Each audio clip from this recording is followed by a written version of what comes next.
That said, we are good to go. So I'm going to throw you over to Dragondarch to start his run of Vagrant Story. Hey, it looks like we're live, I think. Hello, everyone. I'm back with another run. Sorry, not sorry. But this is Vagrant Story. I'm going to be running any % No Raging Ache, which we'll explain a little more in detail once I get going. On the couch, I have Lilygram, who is also a runner of this game, has run the any % category and any % New Game Plus, and has a very large amount of knowledge about the game and the story, which I generally forget about. So we'll be kind of filling you in on all the cutscenes I'm skipping while there's a little bit of downtime in between stuff. But beyond that, I am going to get started in 5, 4, 3, 2, 1, go.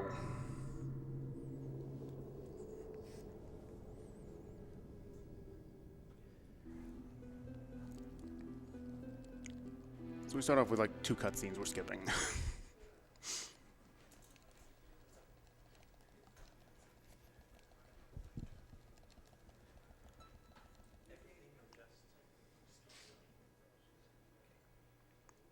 Alright, now we got control. Not even going to touch the options, there's not really any point. There's one option we usually turn off just because it will reduce load times by a little bit, but it also gets rid of an information window that I think is kind of nice for viewers to see. This area doesn't really have a lot going on, so if you actually want to fill us in on like the background of the story right now. So Ashley Wright is the main protagonist. He is what is known as a VKP, or a Valendia Knight of the Peace, who are the main elite guard for the Parliament who rule Valendia, and he has been sent to deal with a cult threat, which normally isn't dealt with by the VKP. However, it has ties to a very powerful duke named Duke Dobro. Let me forget what his name is. It starts with a B. Yeah, I always think of Barbadosa, and I think that's from Suikoden. So he's sent to deal with this threat. These cultists, Mullenkamp cult, has taken over the Duke's manor and taken his family hostage. So he is sent to deal with that, and along with that, the Crimson Blade have also gone to remedy the situation. However, they've done so without Parliament's authority, which they're supposed to have. This leads to a confrontation between Ashley and Sydney Lotharot, who is the leader of the cult, who Ashley finds out is pretty much immortal after he puts a crossbow bolt through his heart and he does not die. Rather than going back to VKP headquarters, Ashley decides to follow him into the city Lermont, and does so with the help of another VKP agent, an inquisitor named Calais Melos, who he leaves at the entrance, and then she promptly gets kidnapped by Sydney. And that's about it for the story leading up to it.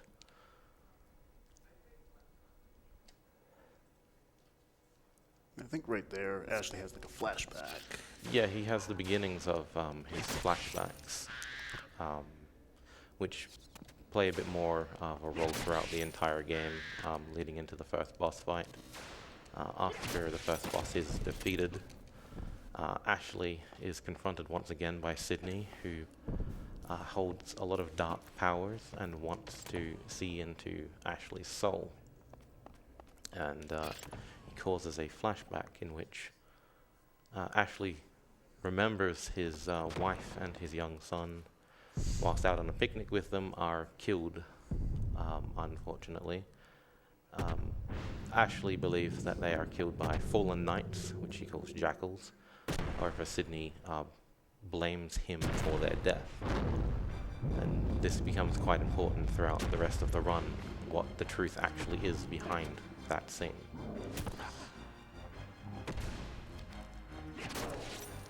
So this here is our first boss.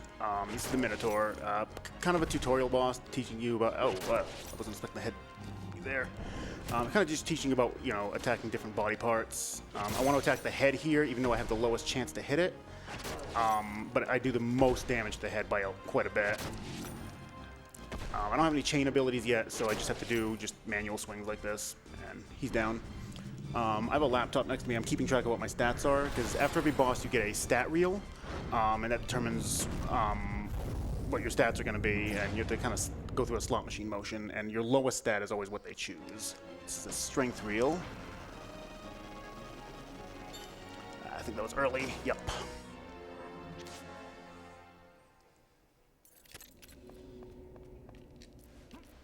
So as I mentioned, that scene plays out now of Sydney hoping actually to remember his past.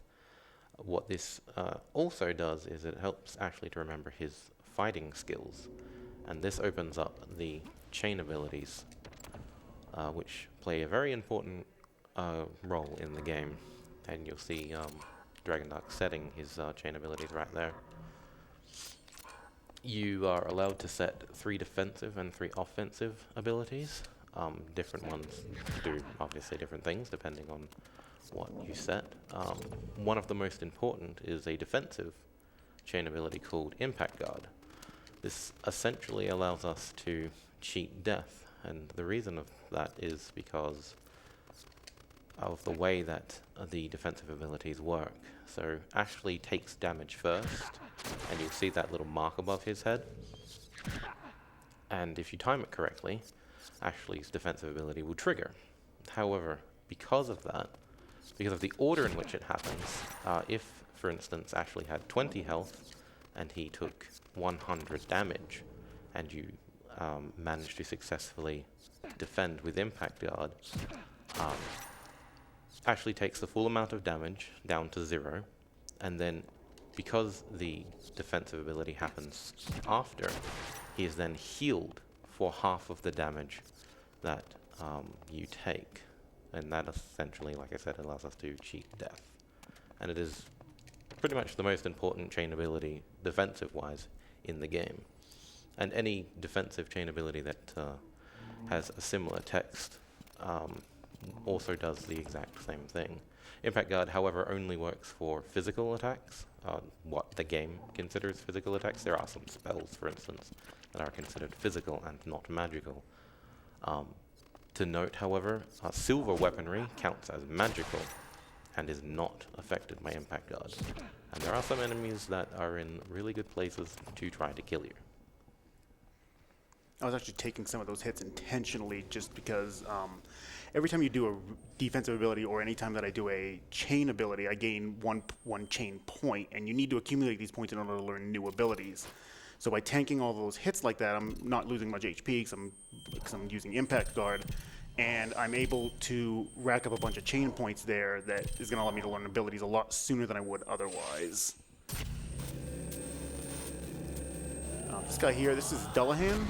I'm actually going to be ditching my base weapon and equipping a spear during this fight. It's in a chest in the back of the room. I jumped up here first because that's going to lure him over to the right here, and hopefully I can... Good. He's going to try and attack me physically, but he has to run around the pillar to do so. It's going to allow me to cast Degenerate here on him, and that's going to lower his strength, but he's going to continue to just chase me. It's going to give me time to get back to the chest and set my spear up here.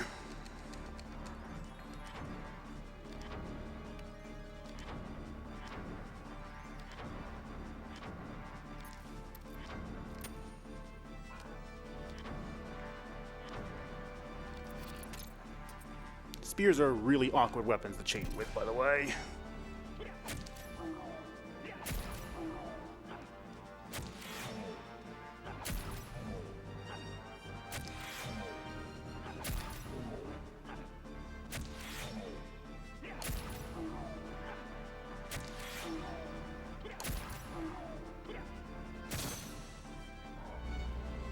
Ooh, I was expecting him to do physical because he ran in so close.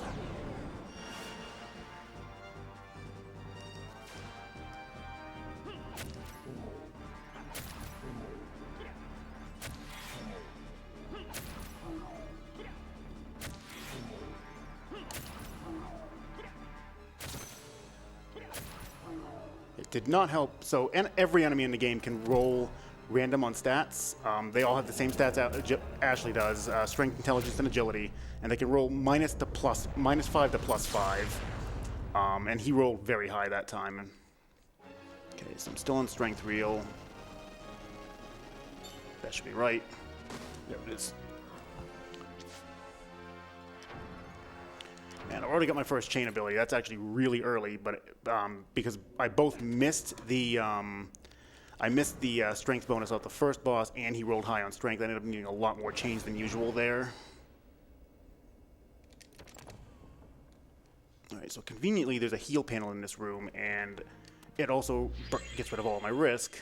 Through this section, it's actually important that I mind my HP.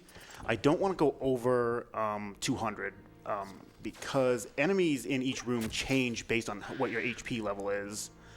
And for these rooms, I don't want the slime in this first room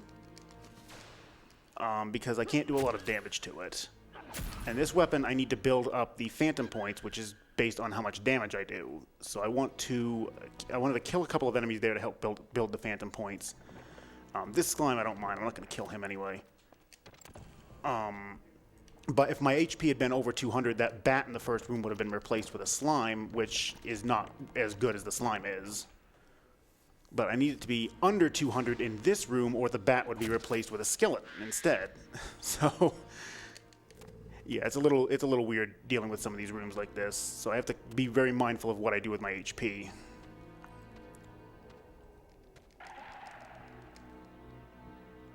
Bring this ghost here back by the door. Oh, 20. I'm a little surprised.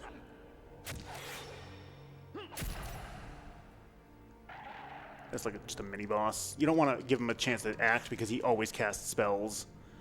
I got a little elixir of kings there that boosts my strength when I use it from anywhere from 1 to 4. I'm gonna pop that. I try to pop things when I get up to doors and have to open them because you can use items and stuff while the door is actually opening, so you can save some animation time. Usually like half a second to a second on each one of them. I'm not the best at remembering it though. Alright, please give me a good number. Thanks. Of course. These stat potions generally don't like me. So, this is a PS1 game, so of course it has box puzzles.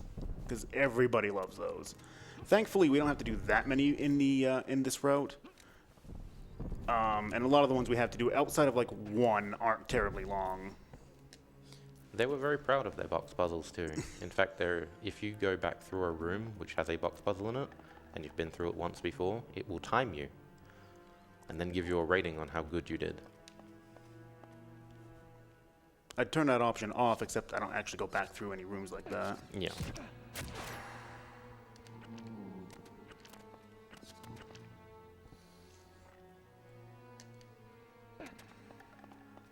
Okay, I don't want to get attacked just yet. I do want to get my HP back down, though. I need it under 180 when I come back through there. That'll despawn one skeleton and give me a slime instead, and the slime is just conveniently out of the way. But this room's got another mini-boss. These are the lizard men. Piercing weapons actually work really well against these over slashing weapons, which is what I started with. That's kind of one of the reasons I wanted the spear.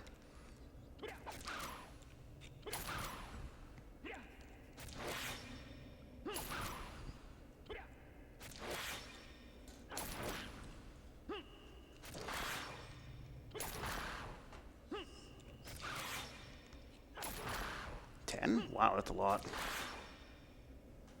Usually it takes like 8 or 9. Don't need anything off of that one. This one I'm going to grab as he jumps down.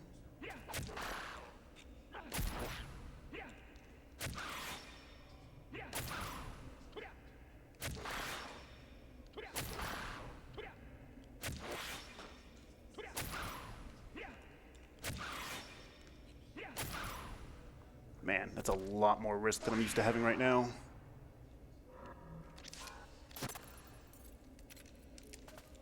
See if I can get some of that down. I don't really want to burn an item if I don't have to, but I got to take a hit in this room, and I'm a little concerned with how high my risk is. Okay, I'm fine. Just needed to be under 180 in this room.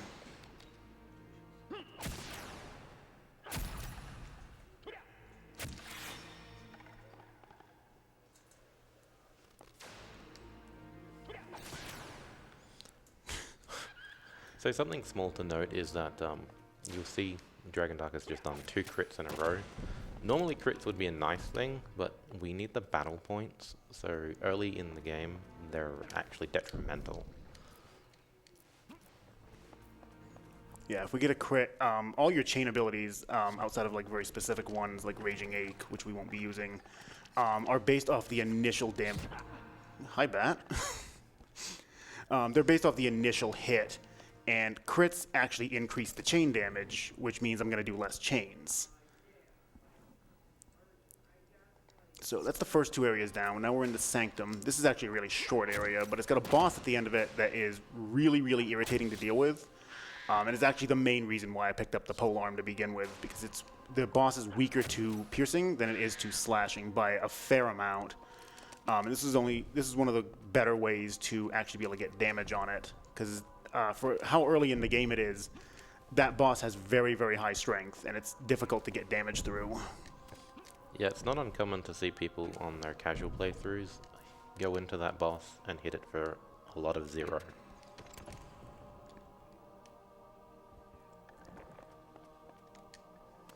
Also, another mechanic is if anything is in the air, Ashley or enemies or anything like that, or rather, if Ashley's in the air, enemies cannot attack him. If enemies are in the air, Ashley just can't exit the door because the game doesn't like when things are in the air. This room, I'm going to wait a little bit, wait until the slime comes down there. That way it won't actually be able to get near me to attack. And this is going to be our 3rd boss. This is Gollum.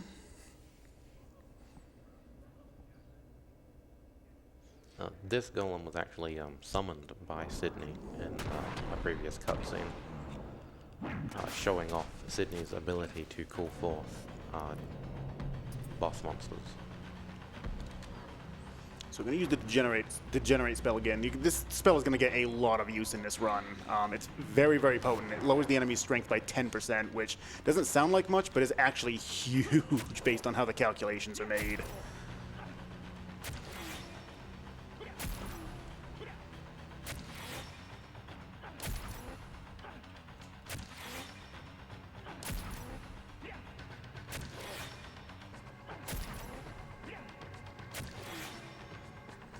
I also want to mention that the polearm is really awkward to combo with, especially that move where he just pulls it back towards him, because there's not really a good cue for it.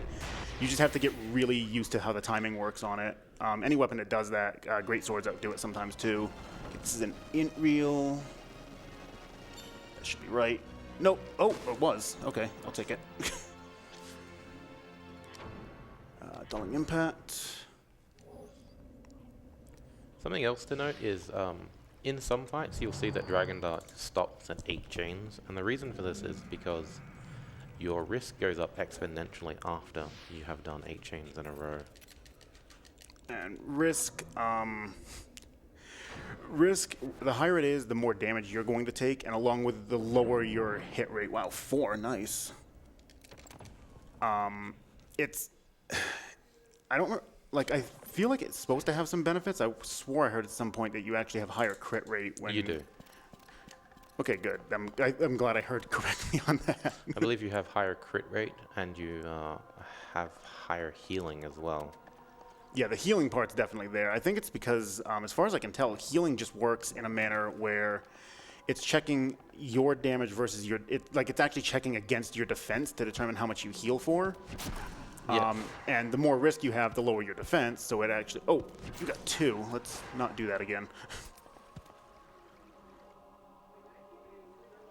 Yeah, and something else to note, when your risk is high, it actually cuts your evasion down, as well as your own accuracy. So it's much easier for enemies to hit you as well. Slime, be nice. Don't come down yet. Come down now. Nope.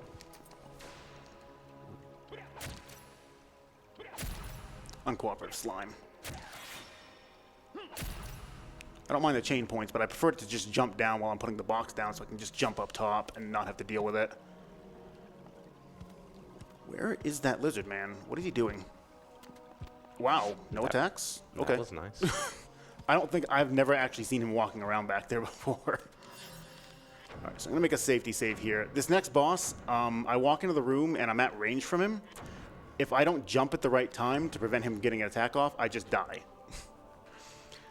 He has a breath attack, and breath attacks are considered AoE, and any AoE attack will hit Ashley multiple times on all of his different body parts, and if it hits 5 times, I don't have the HP to survive it.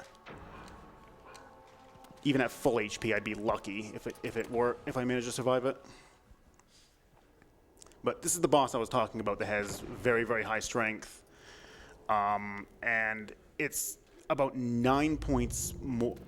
It's a bit more resistant towards slashing weapons, which is what I started with, than it is to this piercing weapon. And this piercing weapon also has more base strength to it, so it gives me a rough estimate of like an extra 9 damage or so. Jump. Okay, good.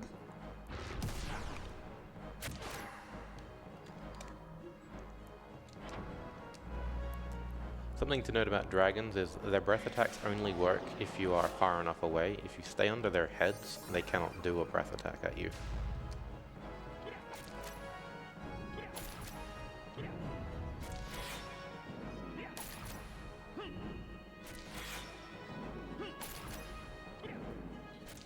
Ooh, it's a little early on that one.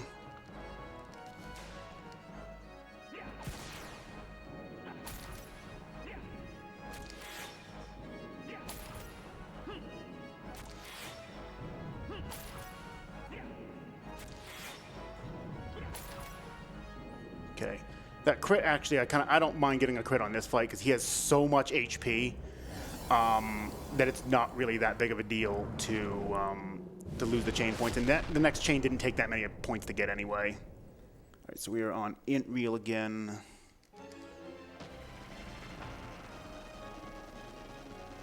I think that was right. Good. Good. There is instill.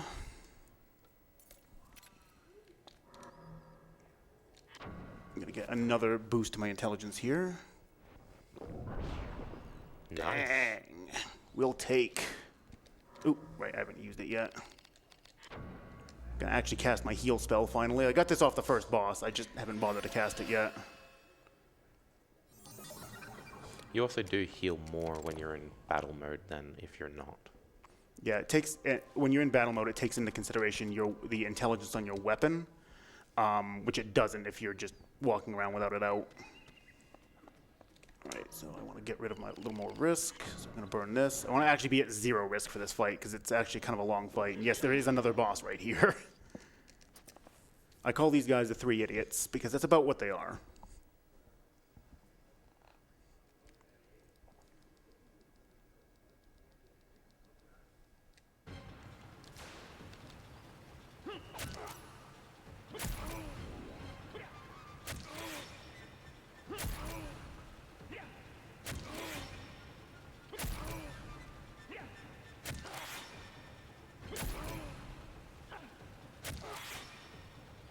Alright, good. Only need an 8 chain. I'm going to take these mana roots for safety. I usually don't end up using them.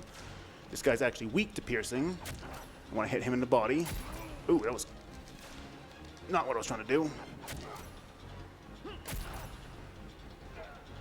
I don't need anything off him.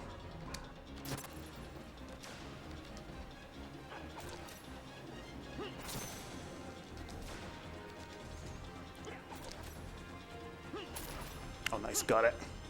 Just disabled his spells. I did enough damage to his head that he can no longer cast spells. A lot of an enemy's attacks are tied to a specific body part, and if you do enough damage to it, it'll actually disable it. In this case, his head is what allows him to actually cast spells. So I needed to do 88 damage to his head, and that completely disabled him. So all he could do is just hit me with the staff for not much damage. In addition, this enemy right here is one of the most chain resistant in the game with a 75% universal chain resistance. Okay, that should be the +2. Oh, no, I overshot it. Okay, that's fine, I guess. Okay.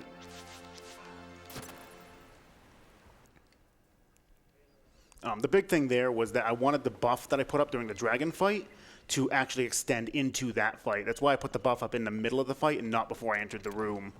It allowed the buff to last just long enough to do both fights with. Spells in this game take, with the information pane on, take about 7.5 seconds to cast each, which is pretty big. So anytime I can avoid actually casting a spell when I don't have to is extremely, extremely beneficial.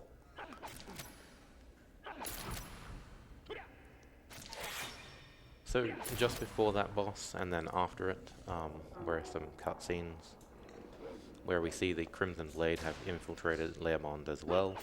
They are chasing Sydney as well as Ashley. However, they are chasing him for a power reason.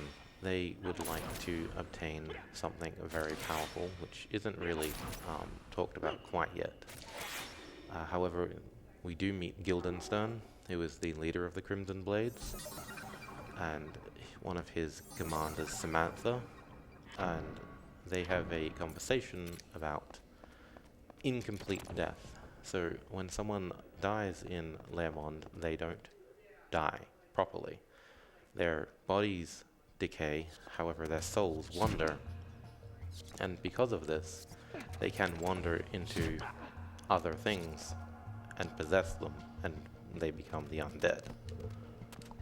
Oh, wow. You did not want to cooperate this time, buddy. Let's fix that. Sometimes that dog will jump up on the boxes, and, well, he's in the air, he can't attack, so that was the idea of me jumping up there. Sometimes he just does not want to cooperate, though.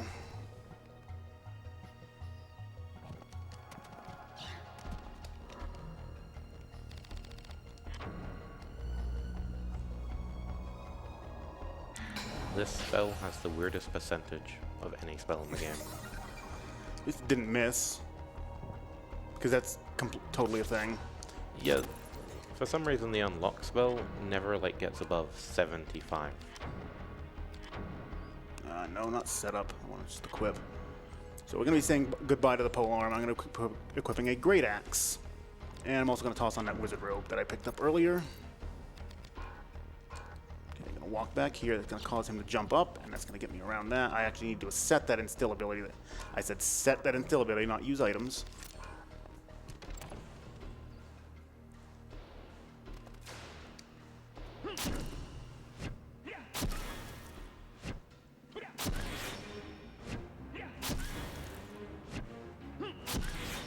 So something to note about weapons, Dragondarch talked about it a little bit before. Weapons have phantom points, which the more damage you do to enemies, the more you gain, up to a set amount. Instill also gives you some as well. And this is important because if you have no phantom points, you actually do a lot less damage, and the more you have, the more damage you actually do. So when Dragondarch picks up new weapons, you'll often see him use Instill first, before he starts using his bigger damage attacks. Weapons also have damage points as well, which go down as you do damage, but the temper ability they start you with helps repair some of that. You can, depending on how you do damage, you can sometimes just, you can sometimes actually repair weapons a little bit versus what they originally were. Like this great axe I have right here started a little down on damage points, and using temper in the right situations can actually get it repaired back up to full, which is important for this weapon because not every enemy I attack with it is actually really weak to slashing damage. And I need to make sure it stays at full power to be able to do damage to some of these bosses we're coming up on.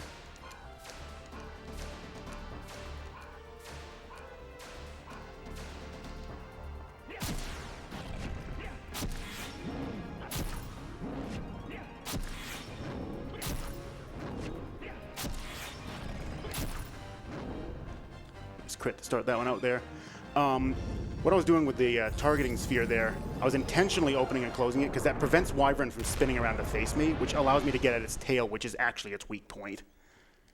Right, we're on a strength reel. That was late. Yep, I knew it. I can usually tell whether or not I hit the reel correctly or not.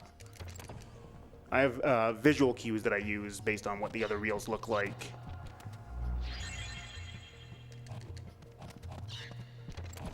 Good, no casting for you today.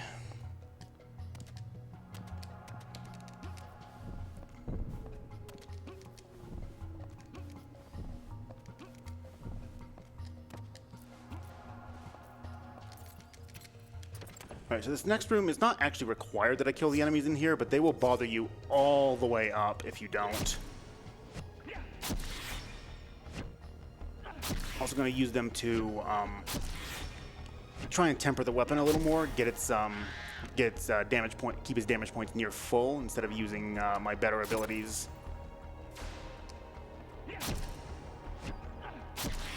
You will also see this room's layout a couple more times.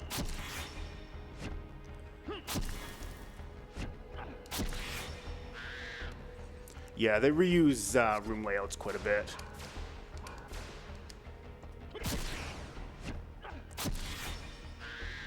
Those crits. That crit's actually fine because the amount you restore, the amount of damage points you restore to the weapon is based on the initial hit as well. So it's fine if I get a crit and I'm looking to do that. So I just need a detour into this room here. There's a chest in here that has the sigil necessary to proceed forward, and I also get a gem out of it that I'm going to be sticking in this weapon that I need for the next boss. All right, good. They also give you an ability at the beginning called Ward, which just nullifies paralysis and numbness, which is huge because those are two of the worst status ailments. All right, let's get that gem in there. I'm also going to disassemble my old weapons just so I don't have to deal with them in the menu any longer. And I need to pull the gem out of the spear anyway, so it's not a big deal to do that. So it's actually beneficial to just do it that way because it gets the gem out and it just gets the weapon out of my inventory. So I'm going to start by sticking the Undying Jasper in it. The next boss is weak to ice, and this is basically the only way I'm getting it. Okay, I thought the door wasn't open. There is a spell that will boost my ice affinity, or at least my attack ice affinity, but it's not really worth it to go grab it. It actually costs more time to get than it will actually save over the course of the run. Okay, nice crit. Huh. I really didn't like that dog, I guess.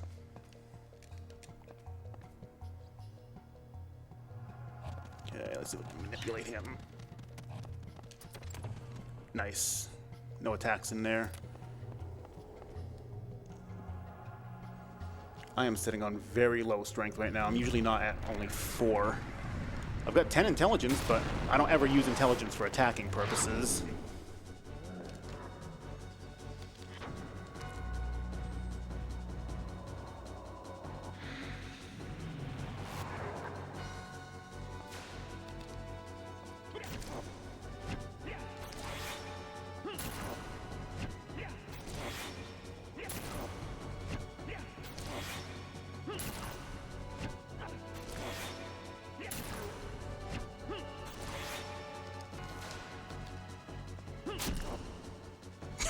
Of course. One that happens a lot. Fortunately or unfortunately, it's hilarious when it happens, I guess. All right, come on. I need to hit the strength reel.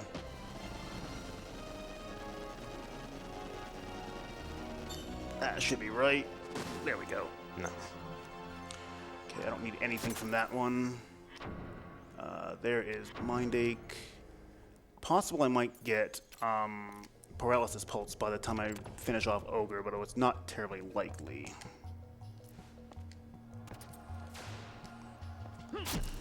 What I'm trying to do is manipulate getting as many chain points as possible and not like going over, because if you go over the amount you need, they do not carry over to the next to learning that. Oh, I was too high on HP coming in here. I forgot I needed to be under. Alright, that's fine. I'm just gonna deal with them.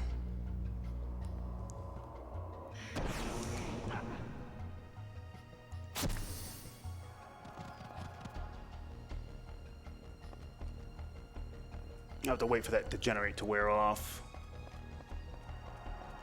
I'm gonna switch the gem in my weapon too. Now I need Fire Element, which I just happened to pick up that Salamander Ruby, or rather it was in the shield in the same chest that I picked up the axe.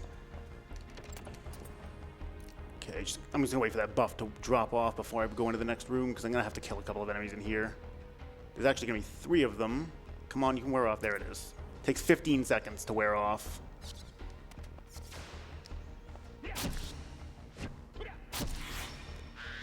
I was not managing my HP properly. I was supposed to stay under like 180 or so.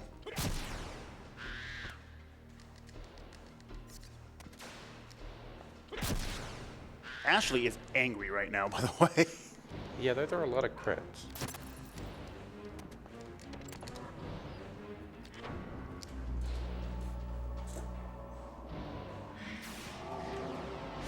Okay, I do need Prostasia for this one. Prostasia's an okay buff spell, but it's not great. It usually only ends up being worth 7 or 8 points of damage, and there's much better buff spells I can use later on. But for bosses where I have difficulty damaging them, I put that up just because every bit of damage helps. But Degenerate is actually worth way more in terms of damage. It's usually worth at least 12 to 15 points on most bosses.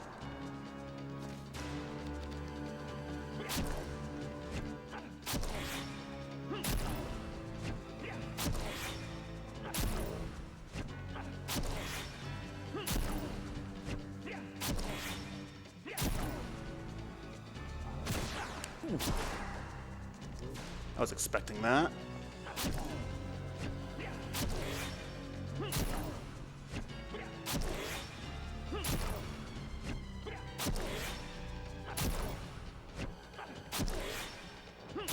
Ooh, I went one over on that. I didn't mean to.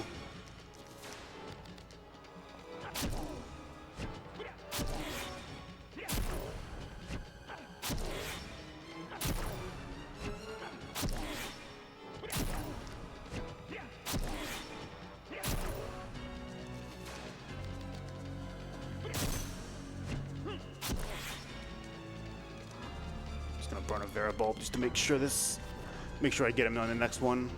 My hit rate's a little bit on the low side, and I don't want to sit here and whiff on him too much.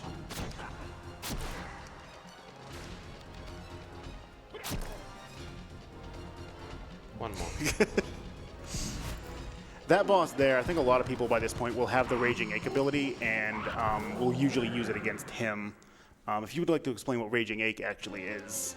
Right, so Raging Ache is an offensive chain ability, and what it does is it does 10% of your missing health as damage. However, the most important thing about it is that the damage that it does is irrespective of your initial hit. So, for instance, Heavy Shot is another battle ability. It does 70% of whatever your initial hit was. Raging Ache, however, it doesn't matter what your initial hit is, it will always do 10% of your missing health. And that's why, until recently, it was one of the fastest ways to run the game, using mainly that ability.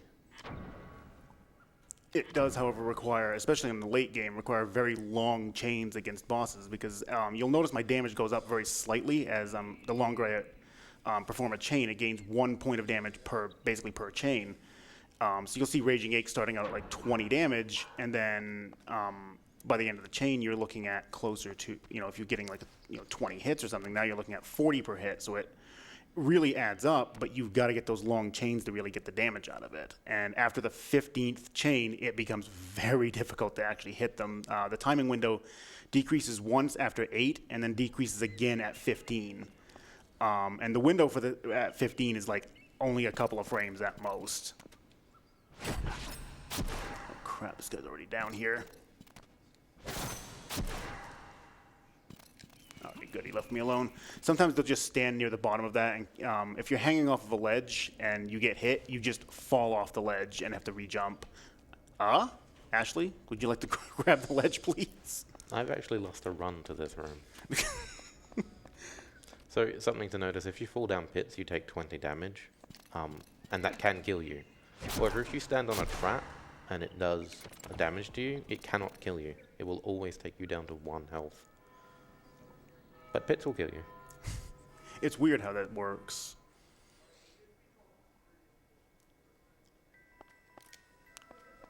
Okay, yeah, I'm gonna just do a safety heal here. I got plenty of cure bulbs at this point. A lot of the early bosses and a lot of the chests have cure bulbs just sitting in them. So I'm not lacking for healing items at this point. And my heal spell heals for about as much as that cure bulb does.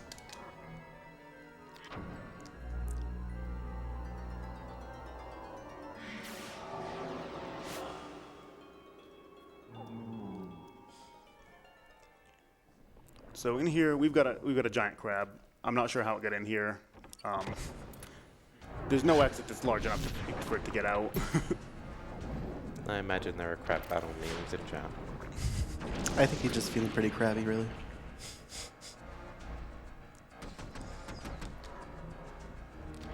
Once again, just gonna pop the generate on it. This boss is actually weakest to blunt damage, but there's no good blunt weapons up to this point, so I just have to make do with this.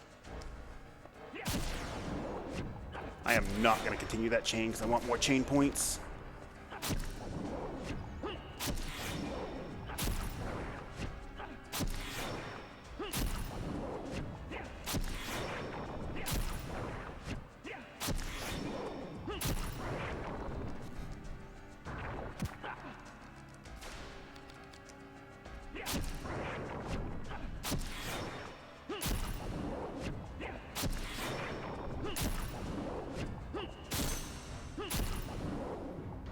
I actually think I went way over on it right there because I didn't get the previous ability on Ogre. At least I don't think I did.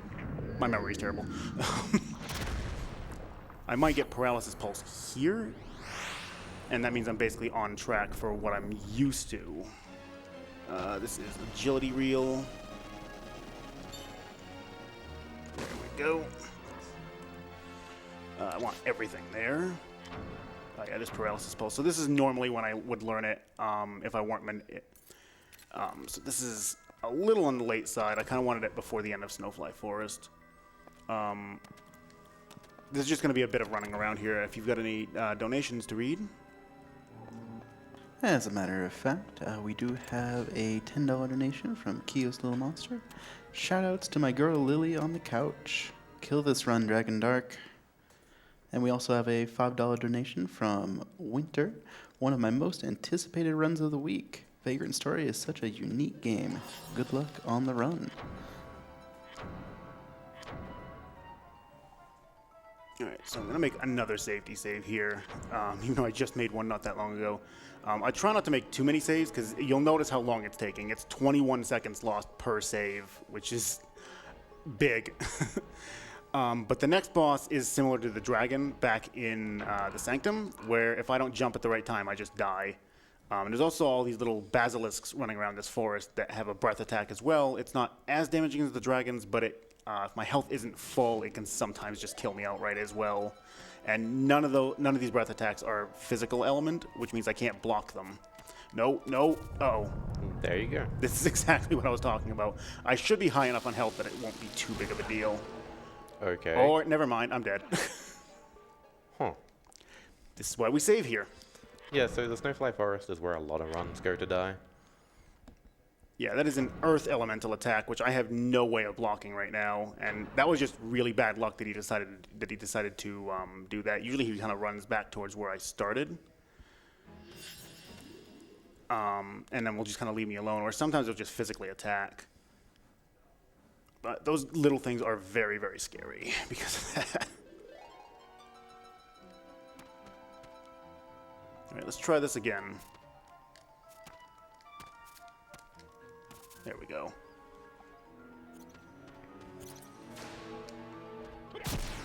Nice crit again. I like to keep the weapon repaired, but whatever. I think Ashley is angry after dying. Maybe.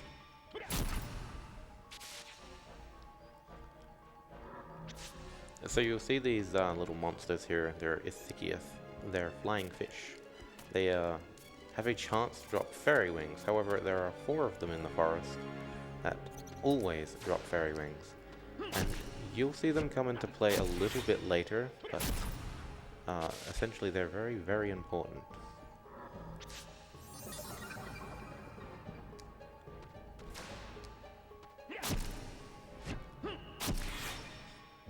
Just a note on the Snowfly Forest in general, it's somewhat of a maze. going one direction may not take you where you think it will. So you need to know the right path, and thankfully we know exactly the right path to take. So I'm switching back over to the Braveheart, which I got way back at the beginning of the game. The Braveheart, when equipped in a weapon, boosts its accuracy by 25% and also increases my agility by 5, which boosts my overall accuracy by 30. Oh, no, no, no, no, no, no.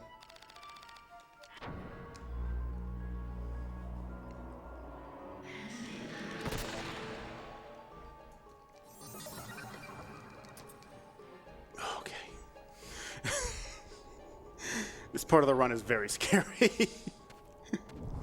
But I just cast Luft Fusion, which switches my attack element to air, which, surprise, there's an Earth Dragon here. And jump. Okay, good.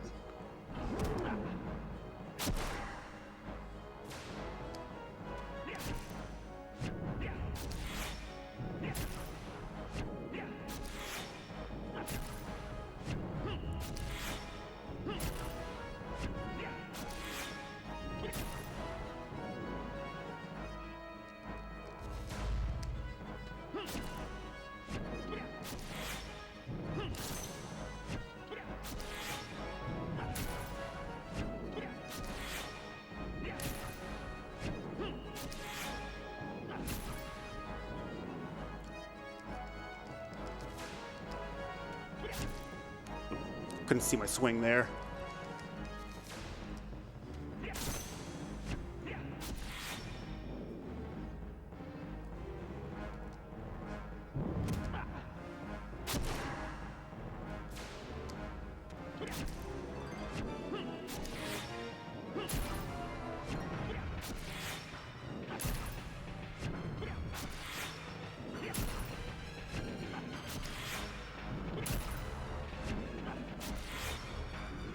Had it there. Maybe I do. No, I don't. 29%. I'm going to have to use a bulb. Unfortunately, the dragon actually rolled up on strength, so I'm not doing as much damage as I normally would be. One more. Again. This is a running theme. And I'm not like low on strength either. I'm sitting at 9, which I'm usually maybe at 11 or 12, so I'm not like that much lower. Okay, this is the strength reel.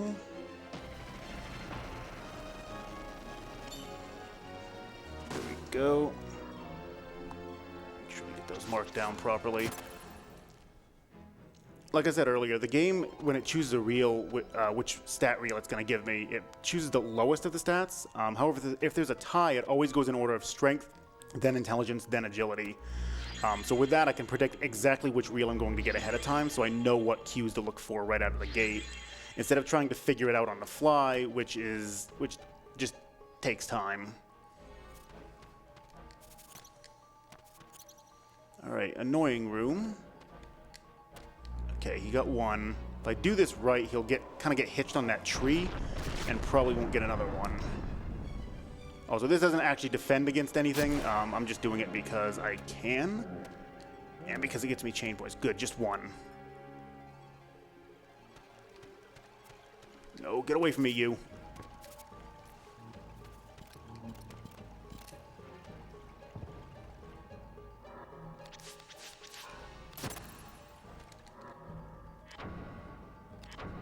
Okay, so in that chest, I picked up the Sylphid Ring, which is a good accessory in its own right. It blocks quite a bit of damage in terms of the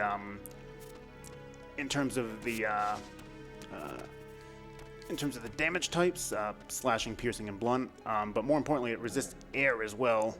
Okay, good. He's behind. Oh, he came out. Usually can get him hitched on that tree well enough that I don't get hit in this one, but it's not the easiest thing to work with sometimes.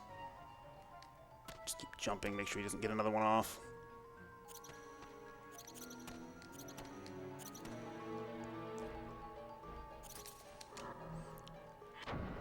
Here, I'm going to make sure I get myself up. There is another one of those little basilisks in this room, and I need to be healed up for this next fight.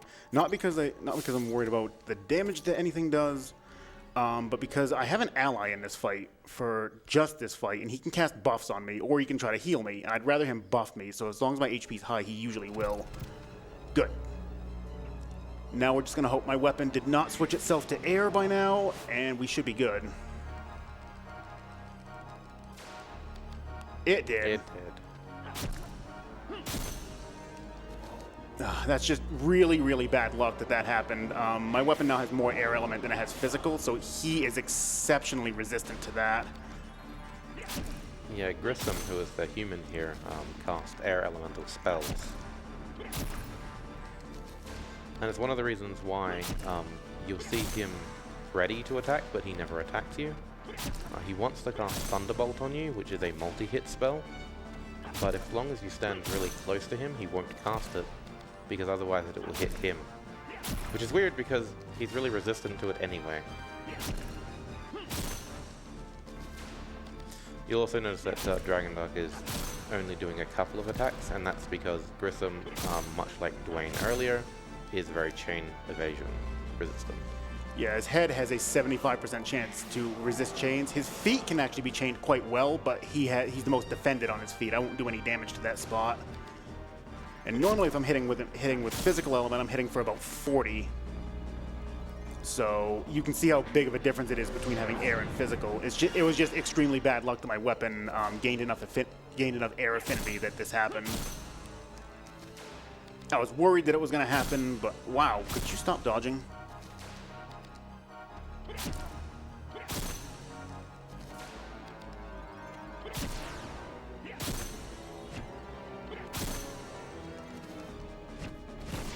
Okay, fine. You can attack Sydney all you'd like.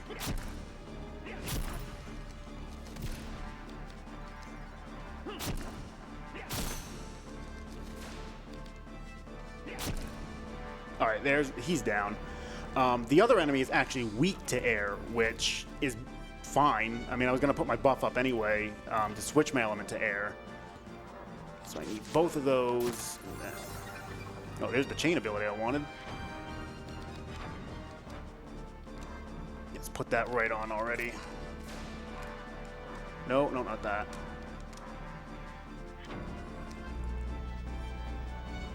So I just picked up Crimson Pain. That is the big ability of this route.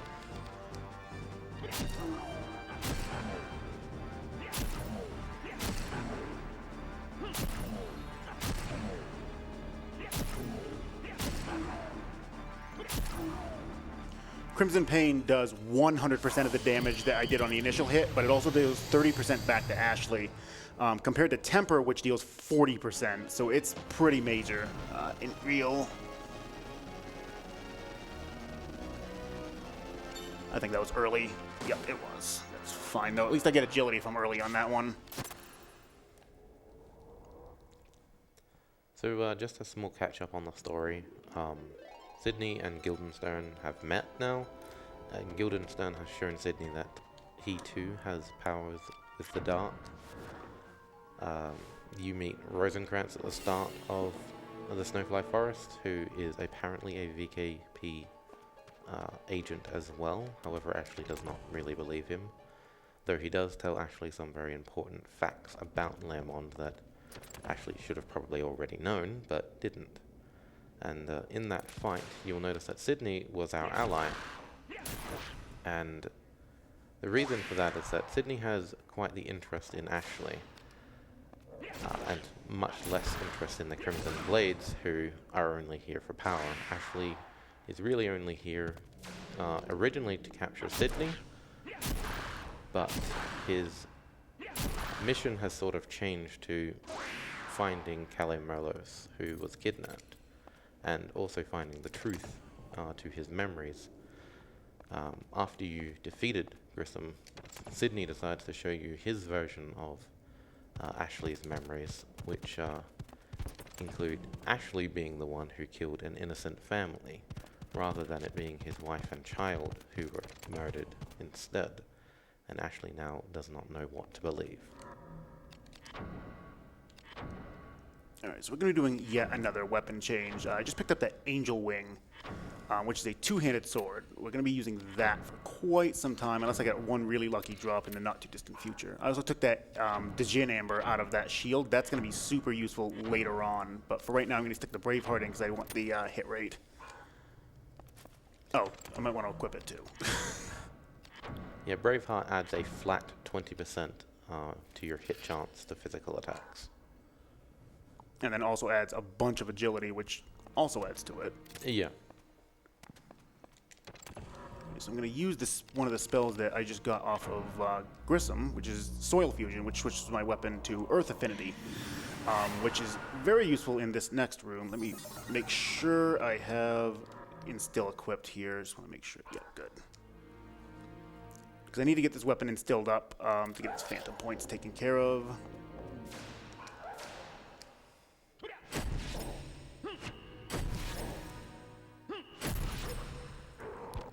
I also want to say this weapon makes one of the most satisfying sounds of any weapon in the game when you hit something.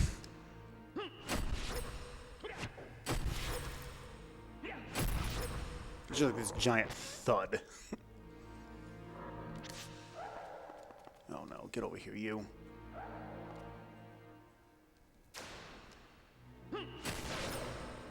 Okay, I'll take that. Only came down here just to grab the sigil off of him. I need that to get through a door in Town Center South here. There's actually two paths I can take from here. I can either go through another part of Undercity West, or I can go through Abandoned Mines B2. Either way you go, you will end up at the very end of Abandoned Mines B2. They both converge at that point, but the route through Undercity West ends up being a little bit faster and has one less boss to deal with. So that's why we choose that one. In addition, that boss is much easier to deal with than the two in Abandoned Mines B2.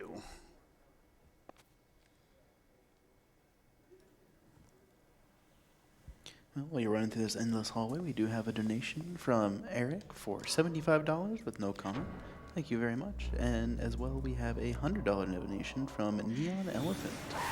Thank you to the both of you, and thank you for watching. All right, so we've got a boss fight here. I don't get a stat reel for this, but we're fighting Rosencrantz, and thankfully he turned the way I wanted him to.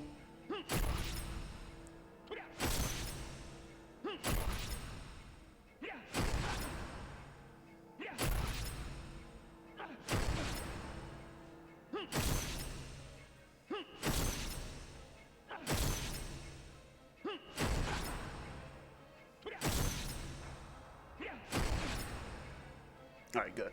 Nice. Rosencrantz has a flat 50% chain evasion over his entire body.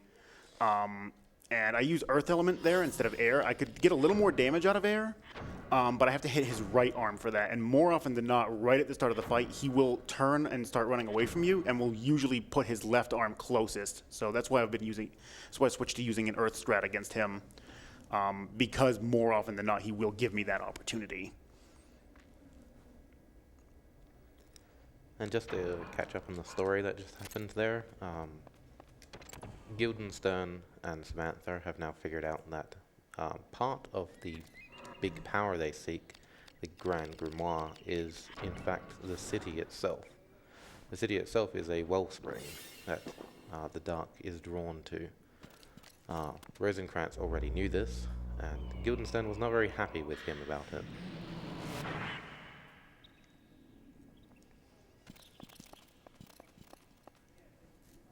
All right, so this path is what leads to Undercity West again. We went through there once. That's where I fought the crab. We only went through a couple of rooms there. Undercity West is actually kind of a central hub almost. We end up passing through it a number of times. Crossbow user, hi. Okay, good. The melee user decided to take his action. A lot of times enemies will not be able to take actions at the same time. They will eventually, but more often than not, you'll see one enemy get their turn, and then none of the other enemies will be able to take theirs, and they'll just wait patiently for their one person to go, and if they can't get near me to do an attack, I am basically just free to walk away, and they won't do anything. Let me see. Okay, yeah, I just gotta be under 204. I'm paying attention to what my HP is right here. If I'm over 204, I'll end up with an extra spawn in a couple of rooms here.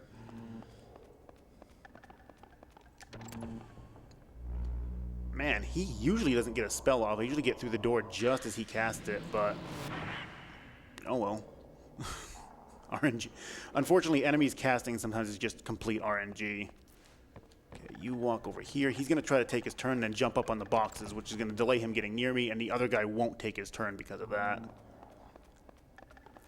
But this next room here, this is where I need to be under 205, or there'd actually be 3 of these things in here. Oh, nice, I got out without getting attacked. That is very rare that you get through there without getting hit.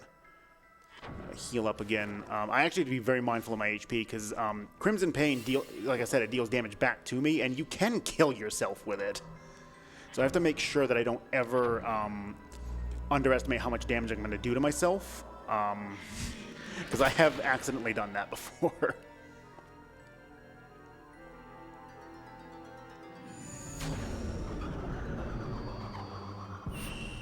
So this is Darkness Elemental.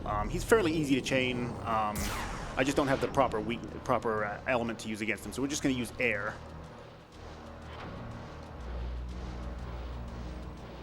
This will be an in real after the fight.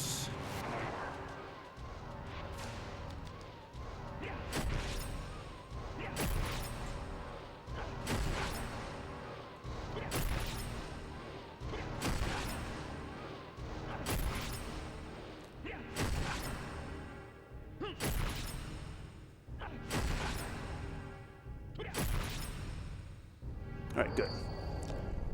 Sometimes that'll take a few more or less hits depending on what my strength winds up being and what he rolls. 9 is pretty average. I've seen up to like 12 or 13 though if he rolls really high. Nice. Started in the right position. If the stat I'm looking for is the second reel, it's very easy to just hit. You just hit the button pretty much as soon as you have control and you will basically get it every single time.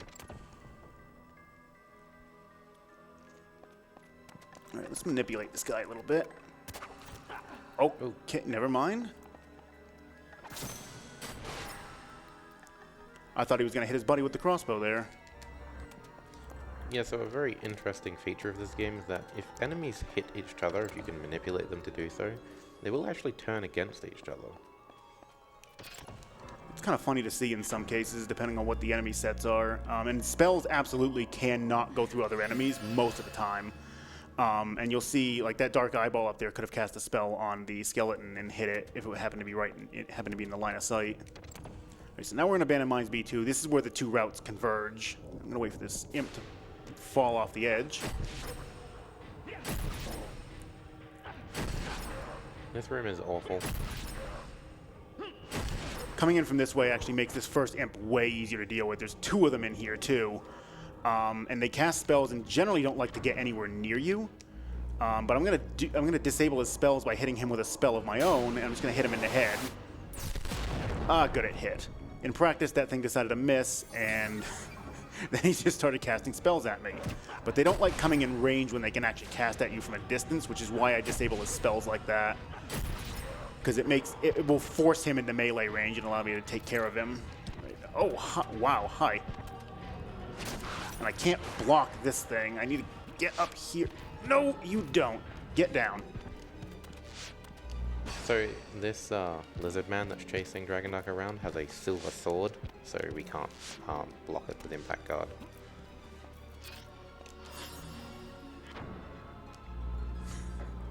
This, as Lila said, this room is awful. The imps don't like to come near you, and that thing cannot be blocked, basically. And you have to climb up. If you come in from the other direction, the first imp will be nowhere near you, and you just don't have any good way to deal with either one of them. They will swoop down just low enough to cast at you, and unless you have a crossbow, you pretty much can't hit them. And they'll do that the whole time you're trying to climb up the room. So it ends up being better coming from Undercity West just for that reason alone. So once again, I'm going to put up Soil Fusion. The next boss is actually weak to Earth. Yeah, you stay right there, Lizard Man. I'm not interested. And surprise, we have another dragon. This is the Sky Dragon, which is air element. So we're just going to hit it in the head with a giant sword that's infused with the earth. Also, you saw it fly down. but there's nowhere for it to fly down from.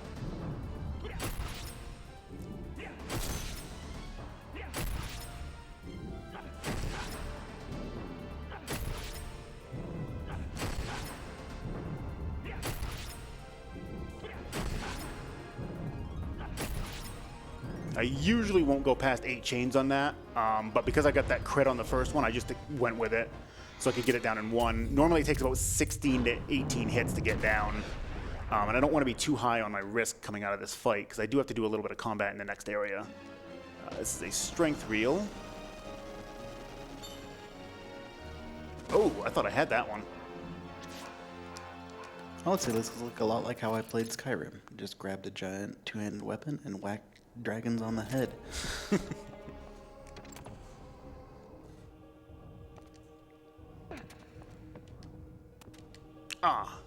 Like a frame too late there. Jumping puzzles. Why they're in this game, I don't know, but they are. There we go. And they combine them with box puzzles. Just in case you wanted both. Right, it's a PS1 game. It's got to have its box puzzles. You need to start casting spells or something. Don't hit me. Usually he'll cast Degenerate on me and then cast Heracles on himself. Oh, I'm going to get hit.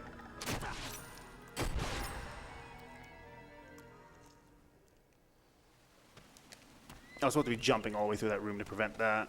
Okay, let's switch over to... I picked up these abilities earlier. Okay, fine. There.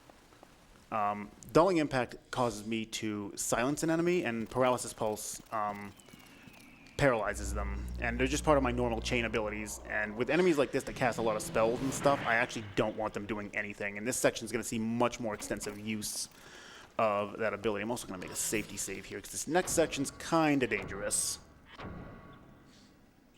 Yeah, on a story note, we just saw through Kalimolo's eyes as Ashley is able to tune into other people's rhythms and able to see what they see. And we saw that Kello, in fact, has gained her own dark power after being in the city for a certain amount of time. And she has the ability of a heart seer, which allows her to see into people's hearts and gain the truth of a question that she asks. She asks Harden a bunch of hard questions. Harden is the second in command to Sydney, and he has an interesting way of stopping her from scrying into his heart. But we do learn some interesting things, including that they had an alliance with the Duke. However, they turned against him because he wanted to destroy Learmont, which is their city, which is their seat of power, I suppose you could say, where they draw from the dark. Not the Skiaverma. He taunted me with it. That enemy actually has a chance to drop his weapon, which is basically a more powerful two-handed sword that I would have used.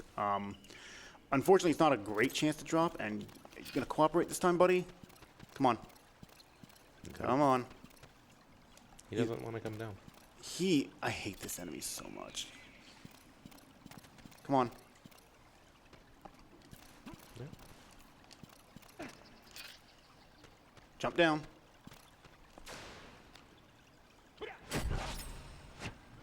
I forgot to set. Silent.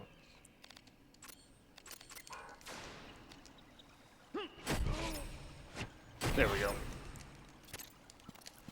So that guy is really annoying in that he will usually just sit there and chain spells at you before you can actually climb up to the top. So I need to get him silenced, but I can't do that if he's still up on the ledge, so I have to coax him down, which is not terribly easy because he likes to just walk around in the background and just pretend you're not there until you show yourself. Yeah, most human enemies in the game that aren't undead are very vulnerable to silence and paralyze, which effectively makes them completely useless.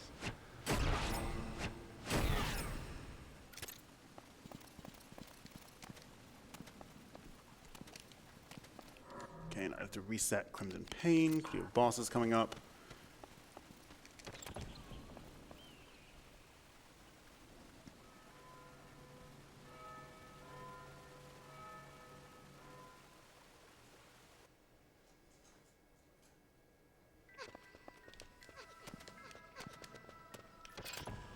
Nope, didn't quite get in there.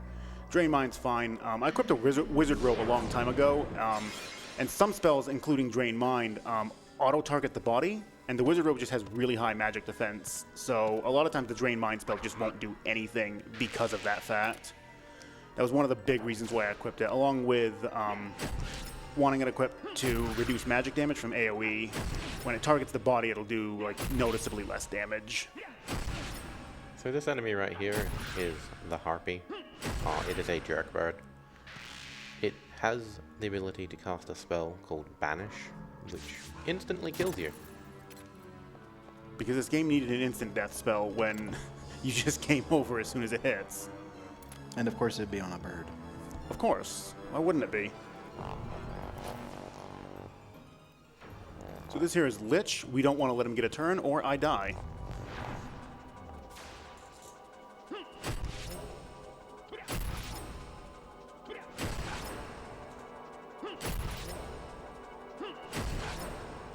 Alright, good. Thankfully, he has really low health. He has low health but high defenses, but he has like very powerful AoE spells that will straight up one-shot me. Oops, strength 2. I'll take that. Good. Okay, this. This Lich is actually special in a sense that he teaches Ashley the teleportation spell, which allows me to teleport from save point to save point, which isn't as useful as you would think for a speed run, just because there aren't that many places we have to backtrack to, but it ends up coming in handy in this very next section. This is also a very dangerous area, not because of these dolls. These dolls are mostly harmless. They just cast, like, they usually cast silence, or they all have silver weapons, though, so I can't guard against them. I don't need that. And I'm actually killing these two here because I'm going to have to come back through this room, and by killing them, they're going to get at least one turn regardless of which way I'm going. Nice Basilord. They're going to get one turn regardless of which way I'm going, so killing them is about as fast as just letting them cast a spell. Oh, by the way, that Lich that was just a boss, now it's a normal enemy.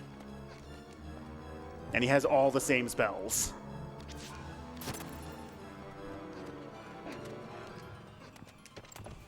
Alright, good. Very, very dangerous. I have to be very careful of how I handle that room. In an emergency situation, I do have the magic ward spell, but more often than not, I don't actually need it. So I try not to put it up because it costs a lot of MP, and I only have so much to work with. And I have to do some teleports very quickly here. And teleport costs a lot of MP as well. So I don't want to be wasting time casting that and then not having enough MP to do that, because I either have to wait it out or use an item to do it, which is another 7.5 seconds of animation time. And this is the Night Stalker. He has 1 point on his body that can be chained, but it has the... that was the wrong thing. Only his abdomen can be chained, but it has the highest evasion on the entire out of his entire armor, I guess. He's not a person. All right, good.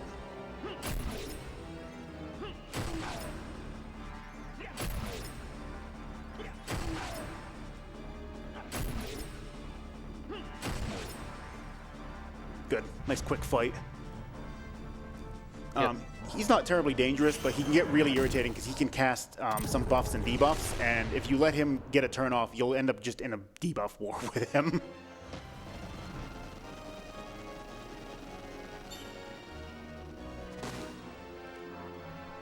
I just need that.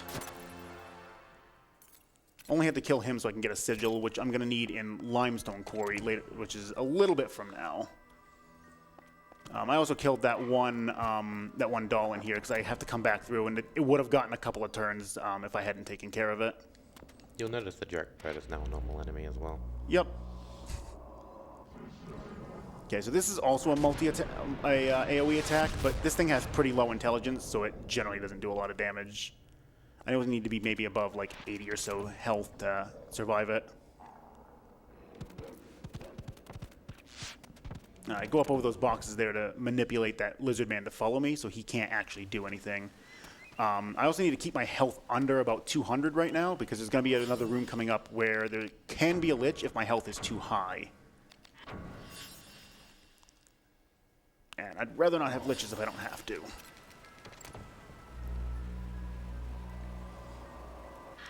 So there's going to be a little bit of backtracking to grab a key right here, so if you have any donations, now would be a good time. Yeah, we have a $5 donation from Anonymous. I thought I was paying attention, but I seem to have missed something. Has anyone explained why Ashley has antenna? That is the most popular hairdo from his time. We should totally adopt that.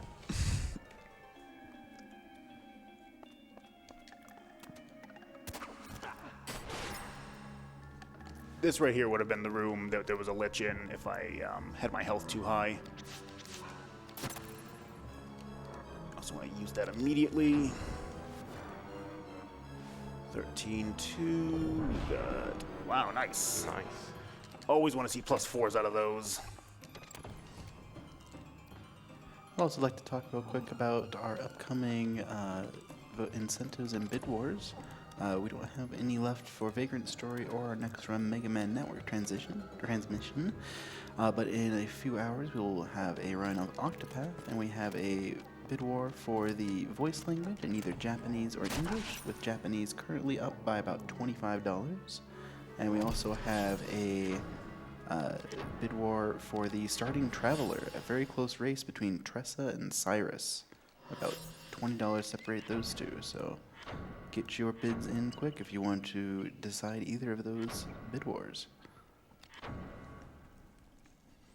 All right, so we've got the key. We got the sigil I need, so I can actually get down into the remainder of Undercity East. There's one more lich I have to deal with, and then a very easy boss fight that doesn't actually give me stat boosts. But the trek down there. Oh, he's getting his turn. Ooh, hi. And as we mentioned earlier, you can cheat death with Impact Guard, like I did right there. He did way more than I had in health, and it heals you after you take the damage. So it allowed me to cheat death there. For this, I'm actually gonna get the dialogue to come up for using the key, and then I'm gonna finish opening it. I actually wait a little bit there, just to make sure that the door fully opens before I dismiss the dialogue, and that prevents the lizard man from catching up and actually doing anything to me. And here we have the Scream. Oh, that's really bad. That's normally not as bad on my TV at home, but wow, that was...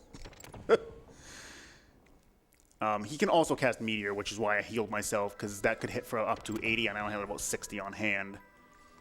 This room actually does have a Lich, though it's not dangerous, because as long as you just keep running, the Lich won't be able to catch you. But unfortunately, we do have another Jerk Bird. No, no, no, no, you stay right there. Jump at him, get him to disappear. There's a trap here. I am going to heal myself immediately back up. I've been killed by the little dolls because they all have silver weapons, and they can cast Drain Heart. And I've actually gotten knocked down to 1 here, and then had one of them stab me to death. Oh! The Lich is very, very scary. And I don't want to use MP right now because I have to do another teleport here coming up real quick. I'm going to end up going back to basically where I came from so I can actually proceed on. In the room with the save point in Undercity West, the other one that I ran through on the way to the treasure chest that I picked up, there's a door that I haven't been able to get into. I've passed through that room like 3 times now. It leads down to Limestone Quarry, but you need you need the iron key to get into it. Which I can get down there, but there's 3 doors on the way through Limestone Quarry that I need sigils for, and that's what I've been running around collecting. So this is a double boss, but you only actually have to, well, attack one and take them down to a certain amount of health. The story behind them is they are also commanders like Grissom was in Snowfly Forest. Grissom's body turns up in the room we just entered for some reason, and Tiega and Nisa, who are the 2 other commanders, blame you. Well, I mean, you did kill Grissom after all, so it is kind of your fault. It is. And so they chase you into the next room. You have a fight with them. They run away into the same room you were just in, and they find that Grissom's body has been reanimated. However, rather than be a random soul, it's actually Grissom's soul. that finds his own dead body. At that point, the wolves begin to speak to him, and he tries to attack his friends, who give chase, and Ashley just walks out. As you do. Thankfully, this debuff doesn't actually mean anything, so I'm going to be buffing myself before the next fight, and I'll be able to cancel it out. I pulled my weapon out there because enemies can't move while you're drawing or putting your weapon away. So it allowed me to stop his movement for a brief moment in hopes that I could get through the door before he actually got an action off. Sometimes it works, sometimes it doesn't. This next boss coming up, we're actually entering Limestone Quarry here. We're actually entering pretty close. We're actually entering like the end game area. The next boss is the water elemental, which you would think like the other elementals isn't going to be that difficult. Unfortunately, this boss has the best I can get on him is a 50% chain evasion. So he's actually kind of hard to do damage to. I'd played around with using like a mage build on this fight, but unfortunately ended up being like 20 seconds slower and still not terribly reliable. Right, I need buffs, please. Right buttons. I'm going to use an air build here. I could get more damage out of putting that salamander ruby in the weapon, but it actually takes longer to put the ruby in and then take it back out after the fight than it does to just go with an air build here.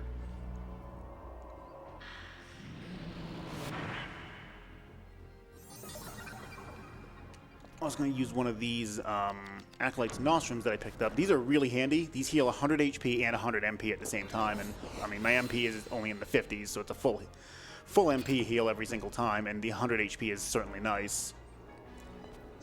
Also, earlier when I picked up the Aqua Ward ability, I don't take any more damage-dealing abilities because there are none left that I want. So I take a few defensive abilities. If he happens to get a turn off, he'll cast a Water Elemental spell, and I can actually block it now like I could with Impact Guard for physical attacks. Right, let's see if he decides to be nice.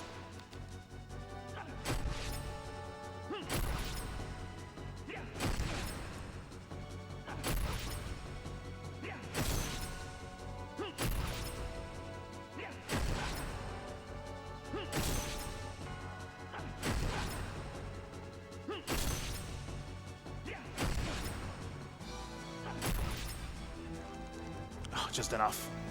Nice. That was actually a really good fight. Sometimes he can just keep dodging and you have to like restart the chain to even have a chance. And I've seen actually close to like 20 chains before I was able to take him out before, so that was actually a really good fight.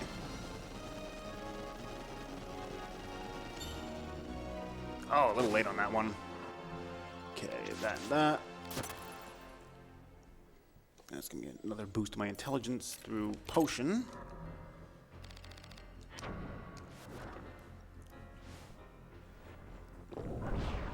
Three, nice. Not liking what my risk is, but I can deal with it. Okay, I do need to reset Dulling Impact, though.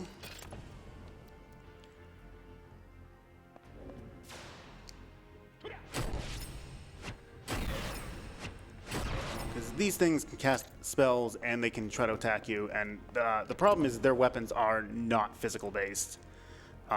They have, I think a lot of them have gems in them that allow them to basically have anything but physical element. No, we got two more Dullahans here. These are a little weaker than the one I fought at the beginning of the game, but not by much. I just use an air build on their arms. Wow, I forgot to change my ability back to Crimson Pain. That's fine. Well, at least can't cast spells at you. I also want to make sure my HP is under 150 for a lot of this area, otherwise I will get extra enemies. Namely, more gremlins, which I don't want to see.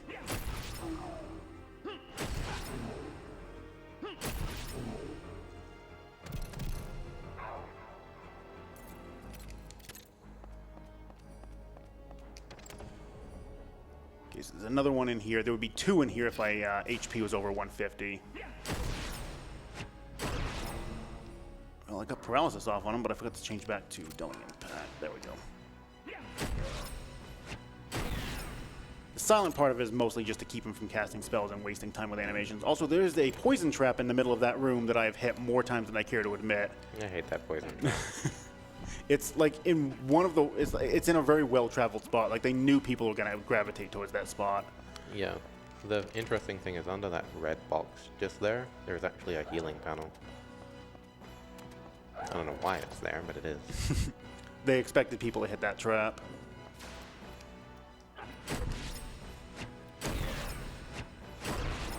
And again, for this room, there would have been 2 gremlins if I was over 150 HP. Oh, so it should be noted, poison, while we have items to cure it, poison actually will kill you if you just let it keep doing damage. It doesn't just stop at 1. I'm going to set my abilities before I save, just so I don't forget. Poison also does a very interesting amount of damage. Yeah, I believe it's based off of your current HP, if I remember correctly. Yeah, but it sort of cycles between 2 different numbers for some reason. Like it'll be a lower number and then a higher number, and then it'll cycle between that.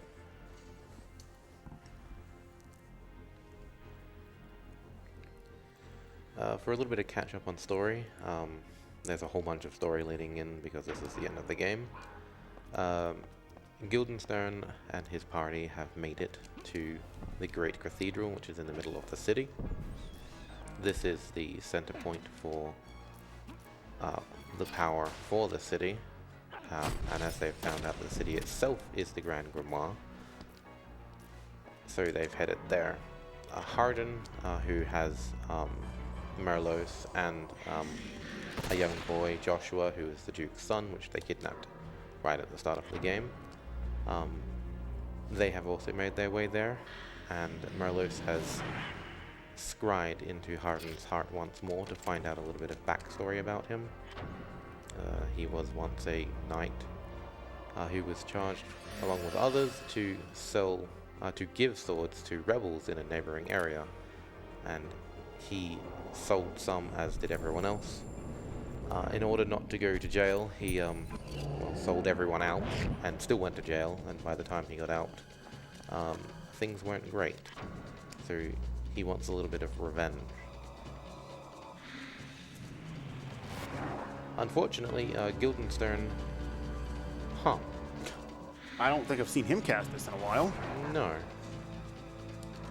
Unfortunately, Guildenstern shows up and mortally wounds Hardin whilst trying to figure out where the key is. The key is needed in order to use the Grand Grimoire for its power.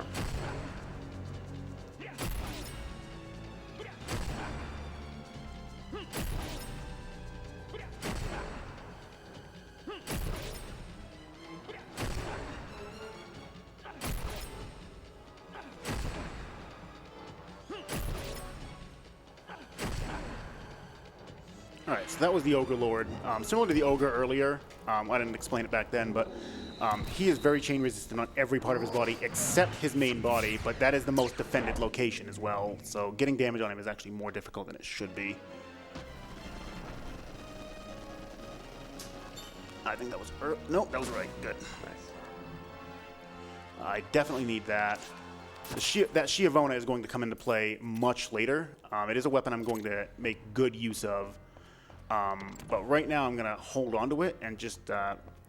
we'll get back to it. For right now, the Angel Wing will still continue to serve our purposes just fine. Alright, this room, same deal as earlier. There would be a gremlin in here. Ooh, that was dangerous. Get away from me, you. This is why I picked up that cure potion off of Ogre Lord. This gives me a full HP heal, and I always expect to have to use it right here.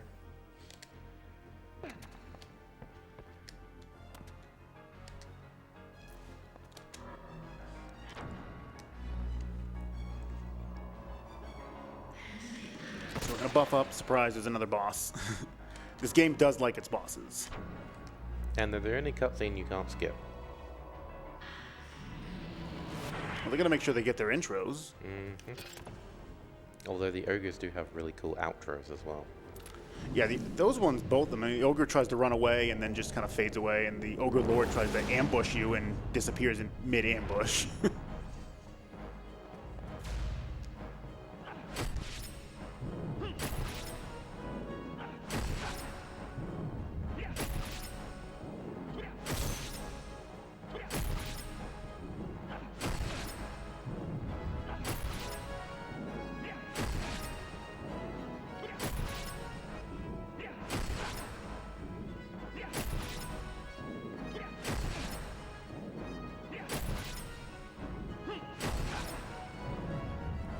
Just shy of going into the 15 territory. So you're here basically just chopping at nothing at that point because of the animation of his head going back over him. Agility reel.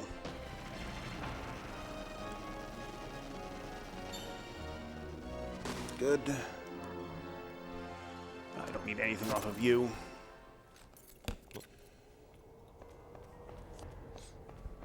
My risk being at 100 right now literally doesn't mean anything. I'm going to be hitting a heal panel here really quick, and that'll clear all my risk. But those fairy wings I picked up earlier, we said they were going to come into play a bit later, and this is where they're going to start coming into play. They increase your movement and your jump speed, which allows me to completely bypass that puzzle, which is a very long puzzle. You have to get a block from like the left side of the room, and you have to use the other blocks to kind of get it over the edge and then onto the main platform, and it takes a while to get it across. It's probably a good 30, 40 seconds minimum.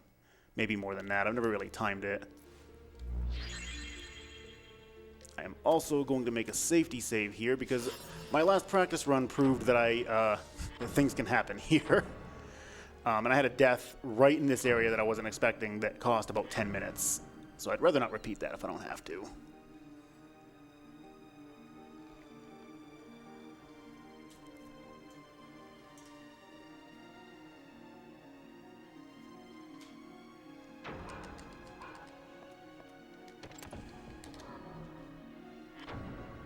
If you got any donations, this is actually a pretty good time. I do have one quick donation from Anonymous for $20. Thank you very much, Anonymous. I would also like to mention the incentive coming up as well for Octopath Traveler for the Direwolf fight and glitch showcase, or glitches for that fight. I'm not actually sure which. And we are currently at $23.75 out of 5,000 for that incentive. So, keep rolling those in for that.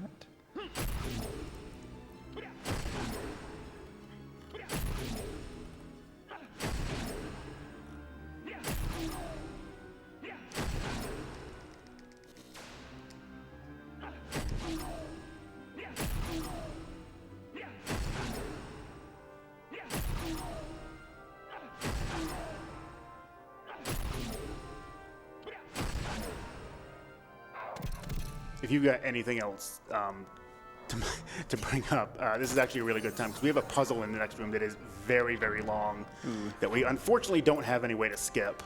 This is one of the only puzzles we can't manage. We haven't managed to find a way to skip. Please, somebody find a way to skip this one. Yeah. Okay, well, I don't have any donations at the moment, but I would like to say that 1 in 5 Americans live with a mental health condition, and with May being Mental Health Month, we at RPG Limit Break are proud to be raising money for NAMI. It stands for the National Alliance on Mental Illness, and is a charity that works tirelessly towards cracking the code of mental illness through various means such as education, leadership, and increasing the availability of care. Please join Limit Break in supporting such a worthy cause. So while this puzzle finishes up, I guess I'll continue the story a little bit. So Guildenstern has caught up with Harden, and he manages to trick Harden into revealing the information that he requires, that you need a key in order to utilize the Grand Grimoire. Harden does not know what the key is. However, the information he gives Guildenstern allows him to figure out what the key actually is, and it is in fact the tattoo on Sydney's back. So Sydney has had the power all along, and yet does not use it.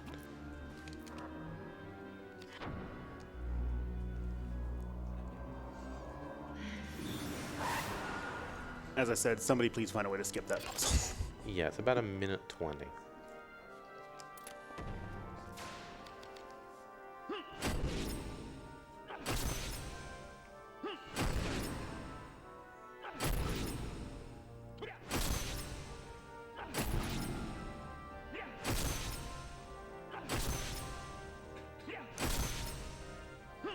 Wow, this guy is very chain resistant right now.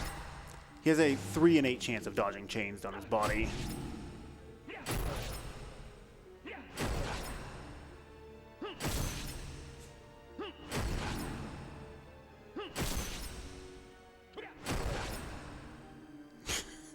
That was some pretty bad luck. Yeah, I don't need anything he drops. I do want to get a small heal in. We'll use a cure bulb. But the reason I came over here is there's a chest in this room that I have to open up. It has the silver key, which is the only way I can progress. It also conveniently has a weapon that I'm going to be using for a good chunk of the rest of the game. Yeah, if you come in this room, forget the silver key, and go to the door that requires the silver key, you have to redo the box puzzle. Of course you do. Because this game is not kind. Ooh, not shields.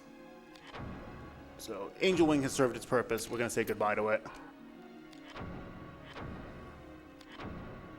Frost Maiden can actually take 2 gems. So I'm going to stick the Braveheart, and then I'm going to stick a Djinn Amber in it. The Djinn Amber is actually really, really good.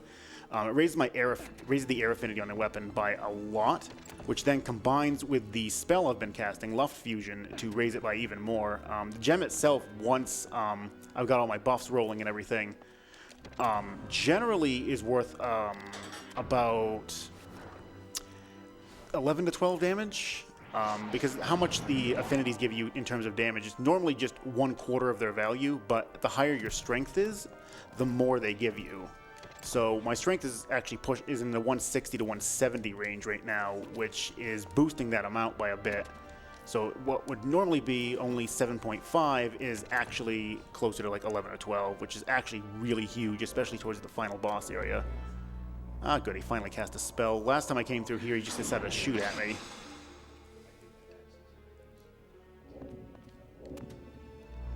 And they can buff themselves. This is why I generally, when going through Limestone Quarry, I was silencing and paralyzing all of these things, because they just do this constantly.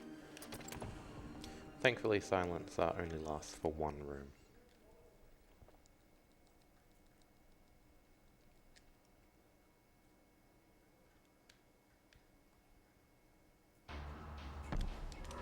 Just need to put up Luft Fusion.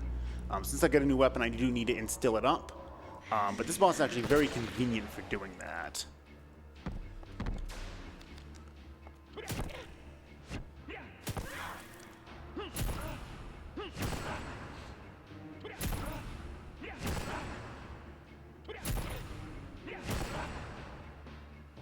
And she's dead.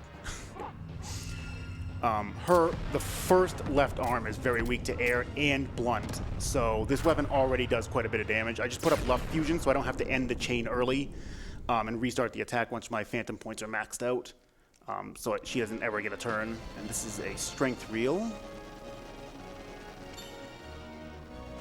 Good.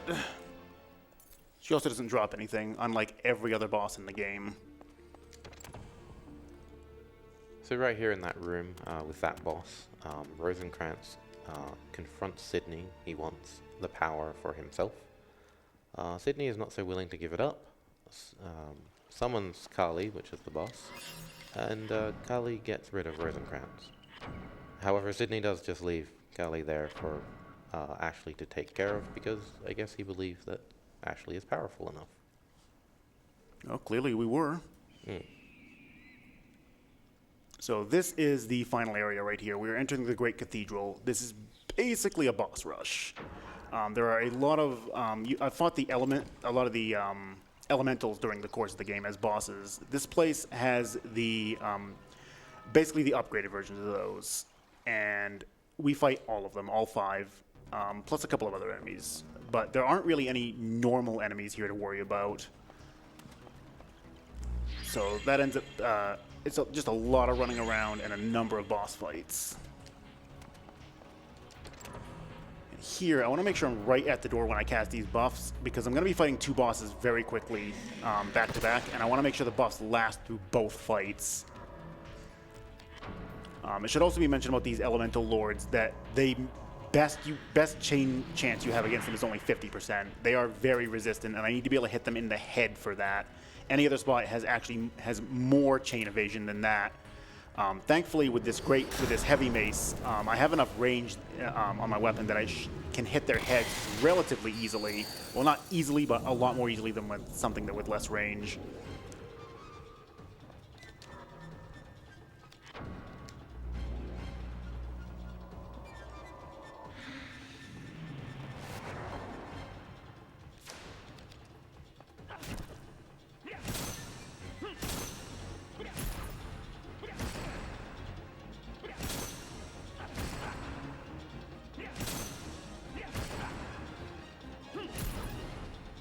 Okay, good.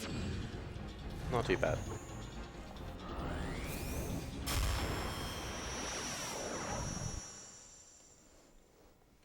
All right, agility reel.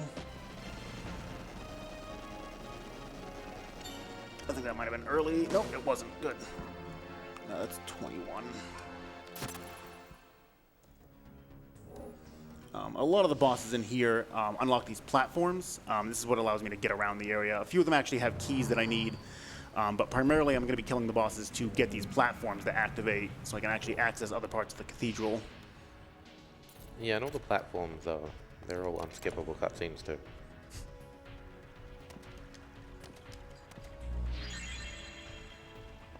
In fact, the only one that's skippable is a door opening from a lever.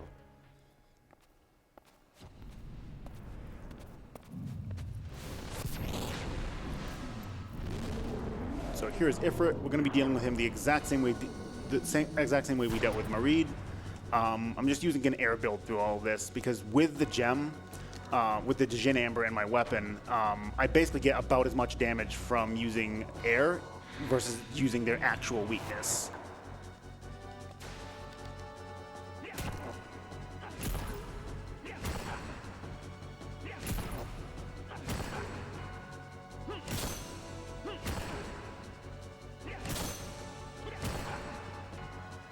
All right, good fight. All of the elemental lords are also very weak to blunt type weapons, which is why the mace comes in extremely handy here. Every enemy in here except for one is basically weak to blunt type. I'm on strength again. Good.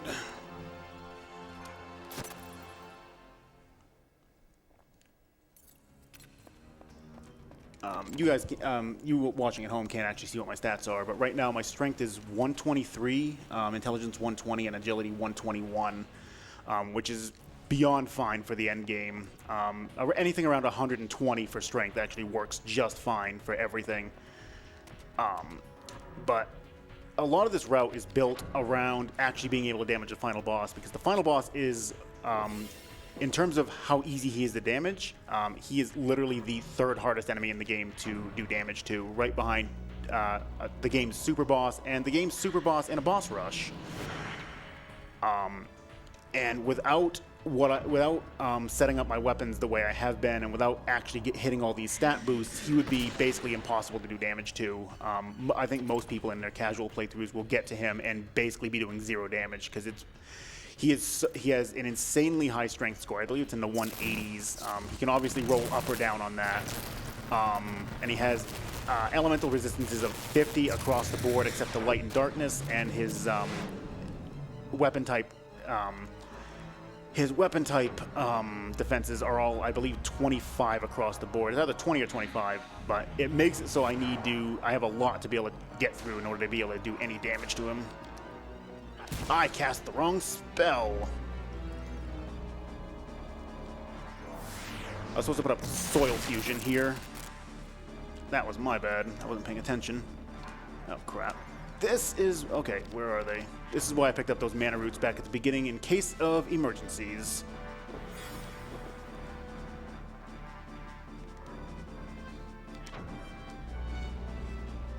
That's fine. Just a small time loss here.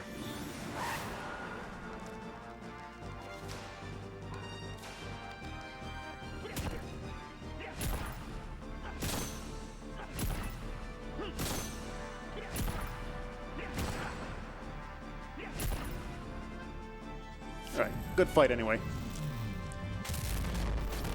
One of the big reasons why I don't bother picking up the water or fire elemental spells, the ones that change my weapon's element.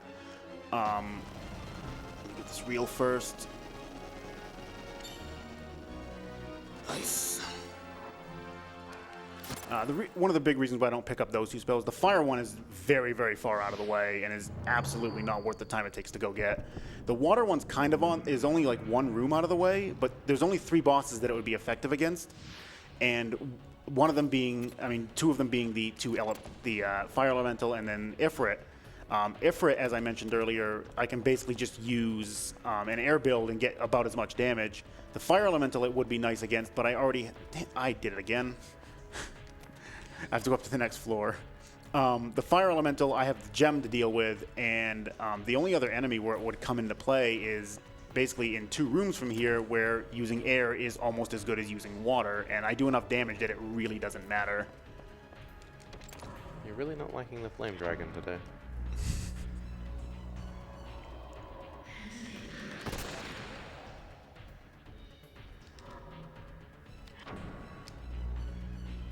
I was supposed to heal up too, because I'm going to do a lot of damage to myself in a hurry on this next one, so I want to make sure I'm actually looking good on HP.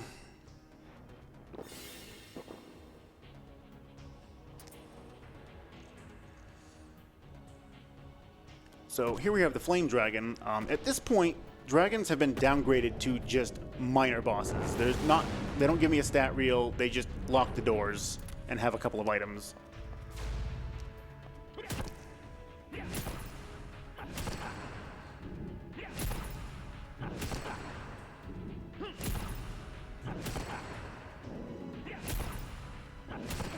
They, however, do not have high chain evasion.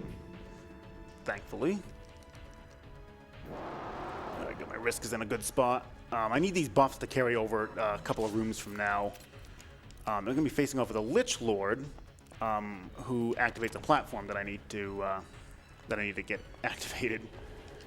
And I want the buffs to last all the way into here, so I can take it out without any problems. Okay, make sure I am targeting him.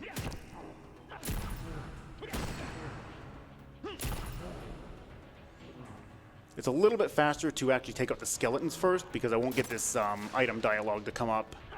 But it's kind of risky, because in the time it takes me to do both of those, the Lich Lord gets it. It basically will be sitting on the exclamation point indicating that it has its turn ready, and I just barely can get in range to take him out. So I opted not to do it there, because if that Lich Lord gets a turn, I just die instantly. He has all of the most powerful spells in the game, and all of them will do at least a good 50 to 60 damage per body part on Ashley.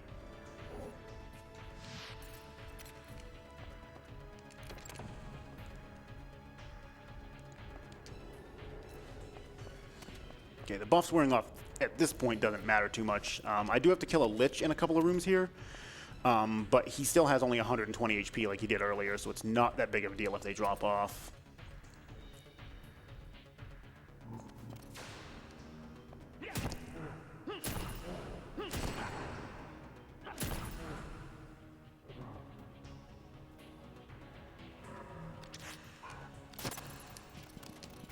All right, now we're going to do a whole bunch of backtracking. I got to go back down into the basement where I started to get to basically the key I just picked up is what allows me to get down there. So if you have any donations to read, this is actually a really good time. All right, well, while you're doing that, we did just get a $100 donation from Nice. Ed. It says PS1 level 3D is all we need. Thank you for running Vagrant Story. And I do agree with that. Something special about the PS1 era 3D games. Especially the late-gen PS1 era, where they actually really understood how to make good use of the hardware and push the graphics to their limits.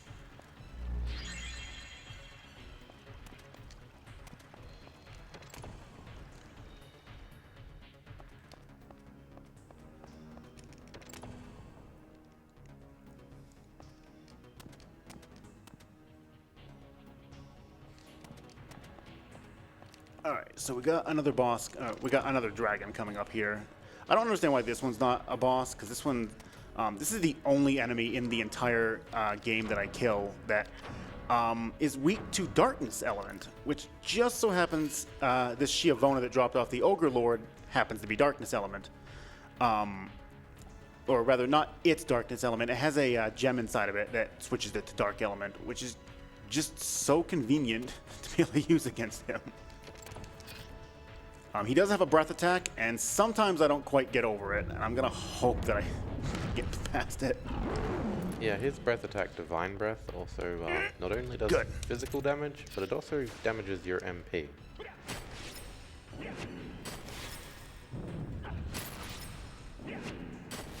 So I've instilled it up. I'm actually going to end the chain and restart it so I can actually do damage.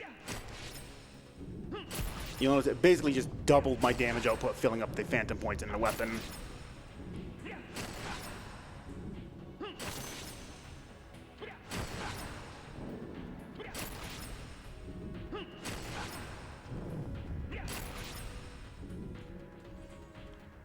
Alright, so he's going to give me another key that I need, and I have to backtrack way back to where I went up to the second floor the first time. To the most annoying boss in the game. Yep. It's another elemental lord, but he has a very, very nasty habit of just running away from you and not letting you get anywhere near him.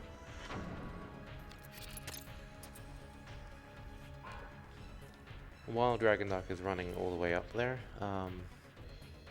for the story, at this point, Ashley has called out, not Ashley, Keller has called out to Ashley via their link through the Dark Powers and told him to come up to help. Guildenstern has figured out what he needs in order to get all the power that he needs to in order to become a god, which is kind of his plan. And Sydney has come up to rescue them, manages to get Keller, Joshua, and Harden to safety. However, he himself does not get to safety, and Guildenstern is none too happy, and takes it out on him in an unusual way by stealing his tattoo.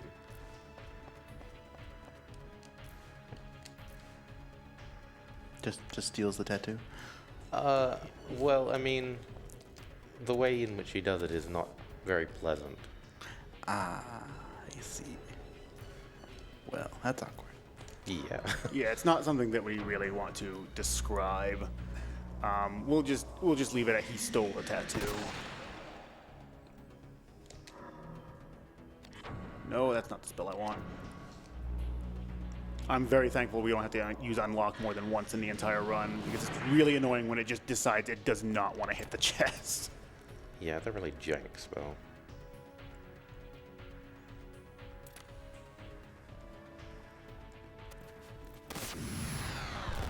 Also, never mind the fact that Ashley just stuck the heavy mace through his through his left knee.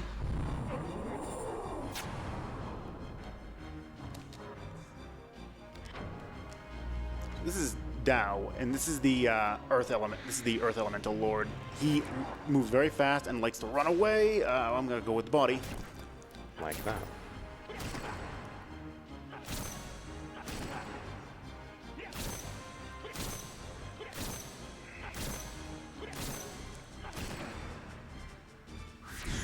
Yeah, as you can see, he's annoying.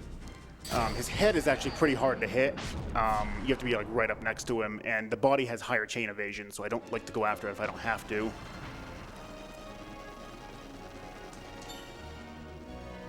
Good. That is a 24.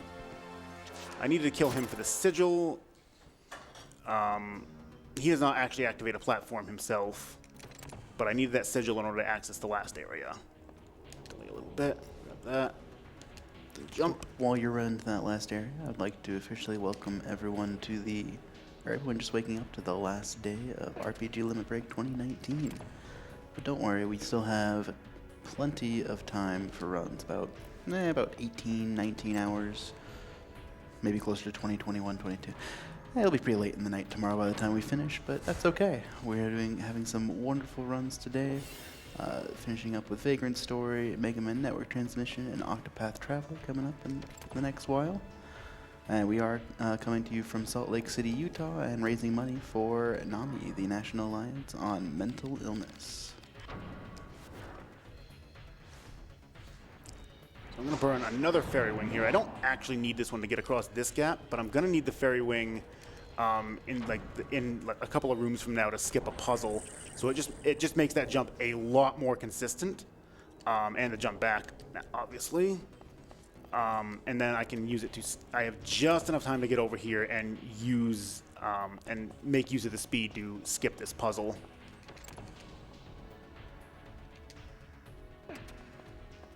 Get up there. Nope. Good. Just in time. Thankfully, I have one extra Fairy Wing on hand just in case. That's why I get 4 in case it wears off right there. I'm able to put up the buff again.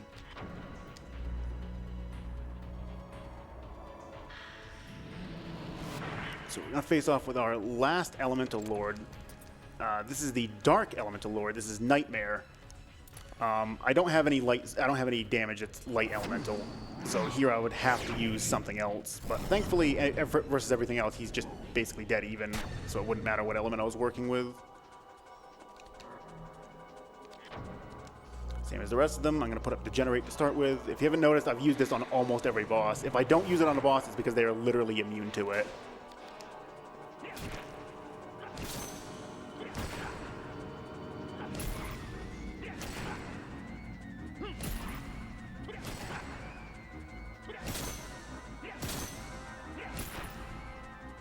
Alright, good fight.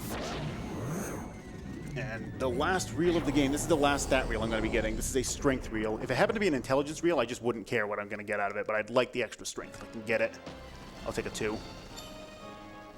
Ah, I missed it. Oh well.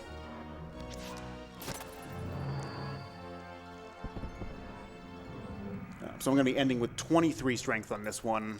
If I'd hit that one, that would have been... Oh, no, Ashley, put that away. If I'd actually hit that one, gotten the +2, I would be at 25, which is a little higher than I would say average for runs. Normally anything in like the low 20s is about what I'm at. However, we are going to say goodbye to the Frost Maiden that I've been using all this time. We're going to finish the run with the Great Sword. Mostly because the Frost Maiden, because I've been using it so much, its damage points are very low right now. And that translates into a lot less damage against the final boss. So I have only 2 options. I would have had to... Option 1 is to visit a workshop earlier in the run and then teleport back, repair it, and then teleport back to the final save point, which is very time consuming. Mostly because I have to visit the shop. I have to visit the workshop itself, restore my MP so I can... teleport there, restore my MP, repair the item, teleport back, restore my MP again, and then I can go into it from there. Or I can just switch to the other weapon and use that and lose maybe 3 damage. But this is the final save point. I'm going to put my buffs up before I save.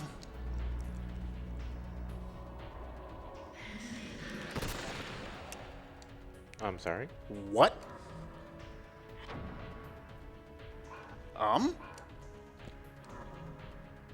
Hello? Oh. Oh. Oops. Like, wait a minute, I'm pretty sure that can't miss. Yeah, I've never seen that before.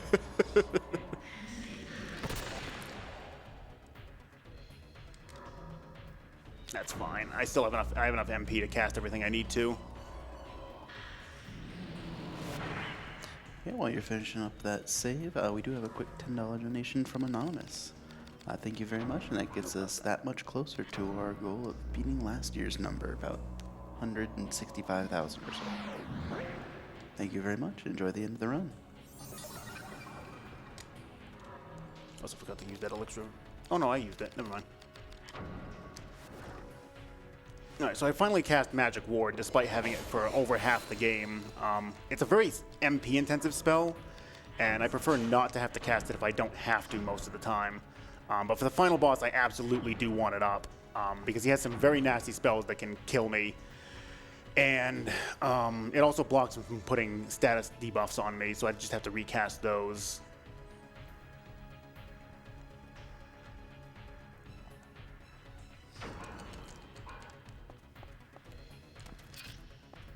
But here we go.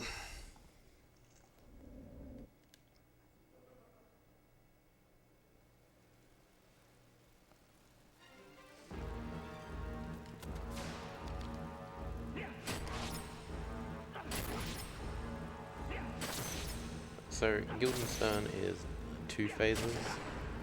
This first phase isn't too hard. Just hit him.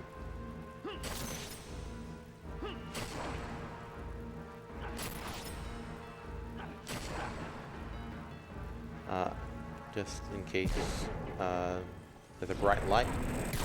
Warning right here, that's very bright, and it gets even brighter.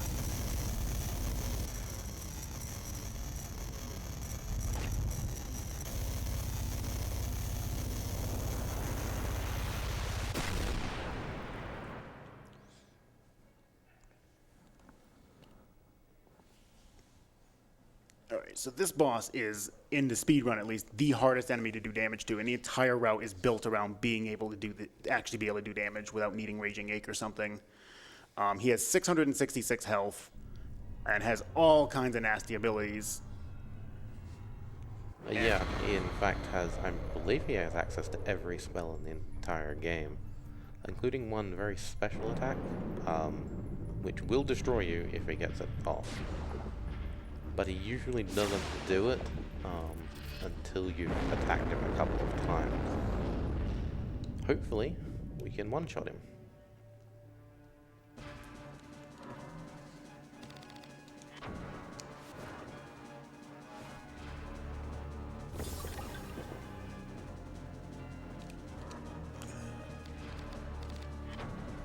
Played a little safe here.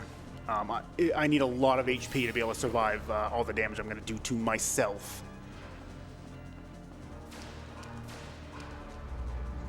Okay, that's fine. Magic Ward is going to block that.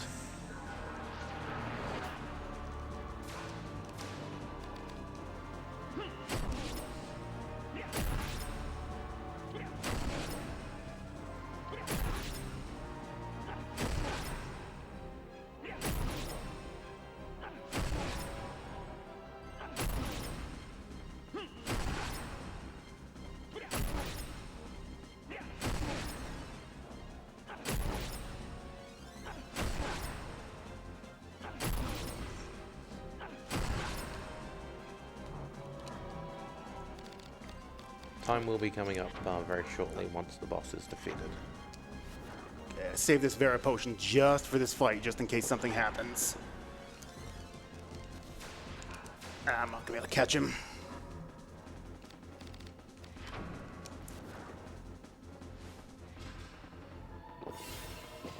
That's a shame. I almost had that.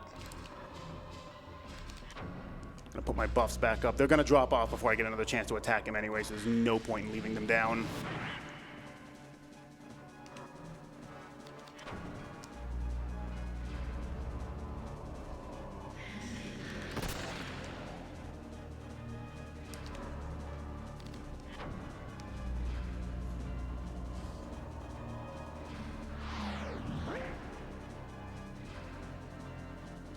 I have to wait for him to come down. He'll constantly run away from me if I try to actually get near him normally.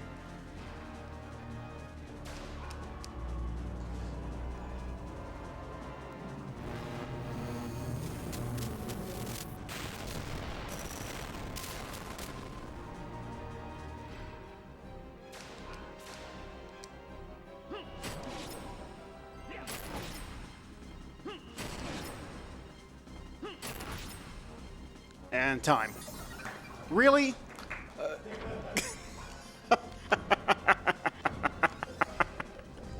Okay. So you can only learn abilities when you actually kill an enemy. And since I actually got enough chain points off of this boss to learn an ability, gave me the ability after the fight, because New Game Plus is actually a thing in this, and it's going to allow me to create a save file. And I'd be able to take that into the next playthrough. So it's a little awkward when that comes up afterwards, because I usually hit time when it switches over to the scene of him starting to die. I think that's the second time I've had that happen. Yeah, I think I've had that happen once or twice.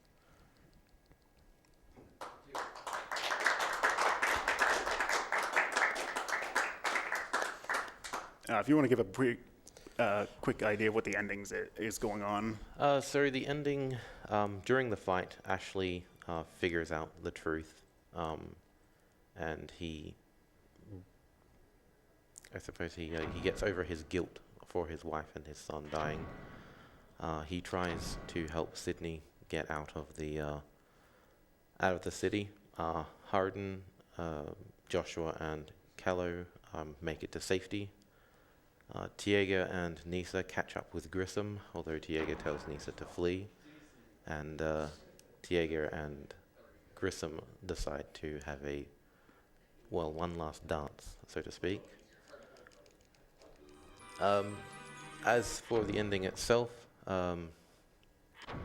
Sydney does survive, and he goes to Duke Barbadorba's house, and who is his father, and his father releases the curse that is on Sydney, with the help of Ashley, who now has the tattoo on his back and has all the power of the darkness. However, Sydney chose Ashley specifically because he knew that Ashley would not use it for ill.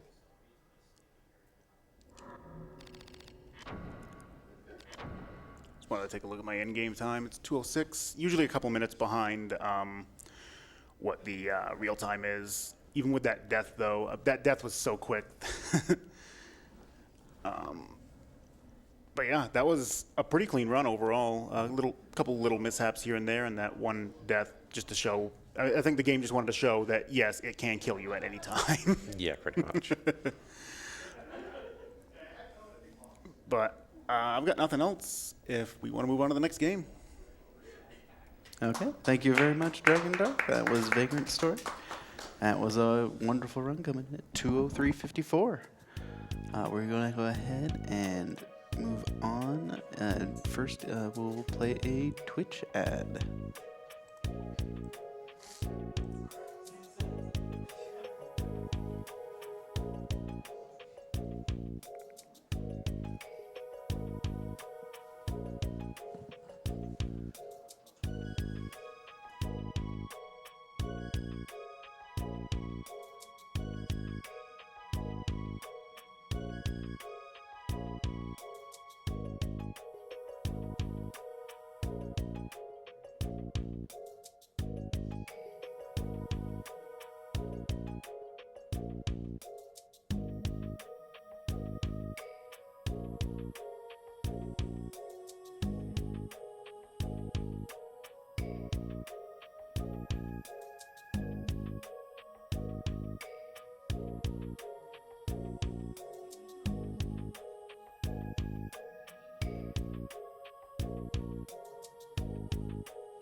Okay, welcome back everybody. While we're setting up for the next run, I wanted to quickly draw your attention to the camera with the Mega Man painting. Minimum donation of $20 in a single donation will get you into the drawing for that one. It's a wonderful painting and one of my favorites of the marathon personally, so that will be cut off at the end of the Mega Man run, network transmission run by Mabel, and we will go ahead and see if there's any. Nope. So once again, we are setting up for Mega Man Network Transmission here at RPG Limit Break 2019, sponsored by Twitch.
Well, welcome those just coming into RPG Limit Break 2019 in Salt Lake City, Utah. I'd just like to take a quick second while we're setting up for Mega Man Network Transmission to send out a thanks to the people involved in our foreign language restreams. We have a French restream at twitch.tv/French restream, LEFRENCHRESTREAM, and a German restream at twitch.tv/Germench restream. It's a GERMENCH restream, as well as a Japanese stream at twitch.tv/Japanese_restream. If those restreams can help you enjoy the marathon better, please go ahead and check them out and send them some love. They've been doing a wonderful job over there, and we're happy to have them here yet again. We also have a quick donation from Foz 2010 for $10 with no comment. Thank you very much.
Hello again. We are almost ready to start Mega Man Network transmission. First, I'd like to remind that 1 in 5 Americans live with a mental health condition. And with May being Mental Health Month, we at RPG Limit Break are proud to be raising money for NAMI. It stands for the National Alliance on Mental Illness and is a charity that works tirelessly towards cracking the code of mental illness through various means such as education and leadership, increasing the availability of care. Please join RPG Limit Break in supporting the worthy cause.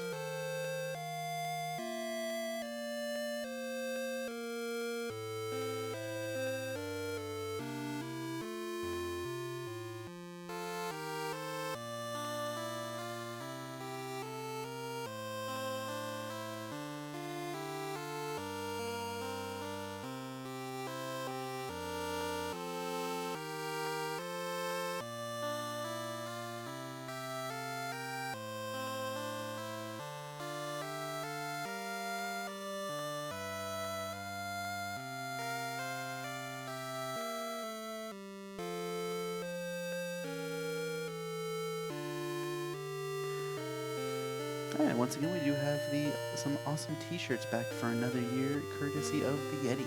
That's YETEE at theyeti.com/RPGLB. And once again, they are donating $4 from each shirt sold to NAMI.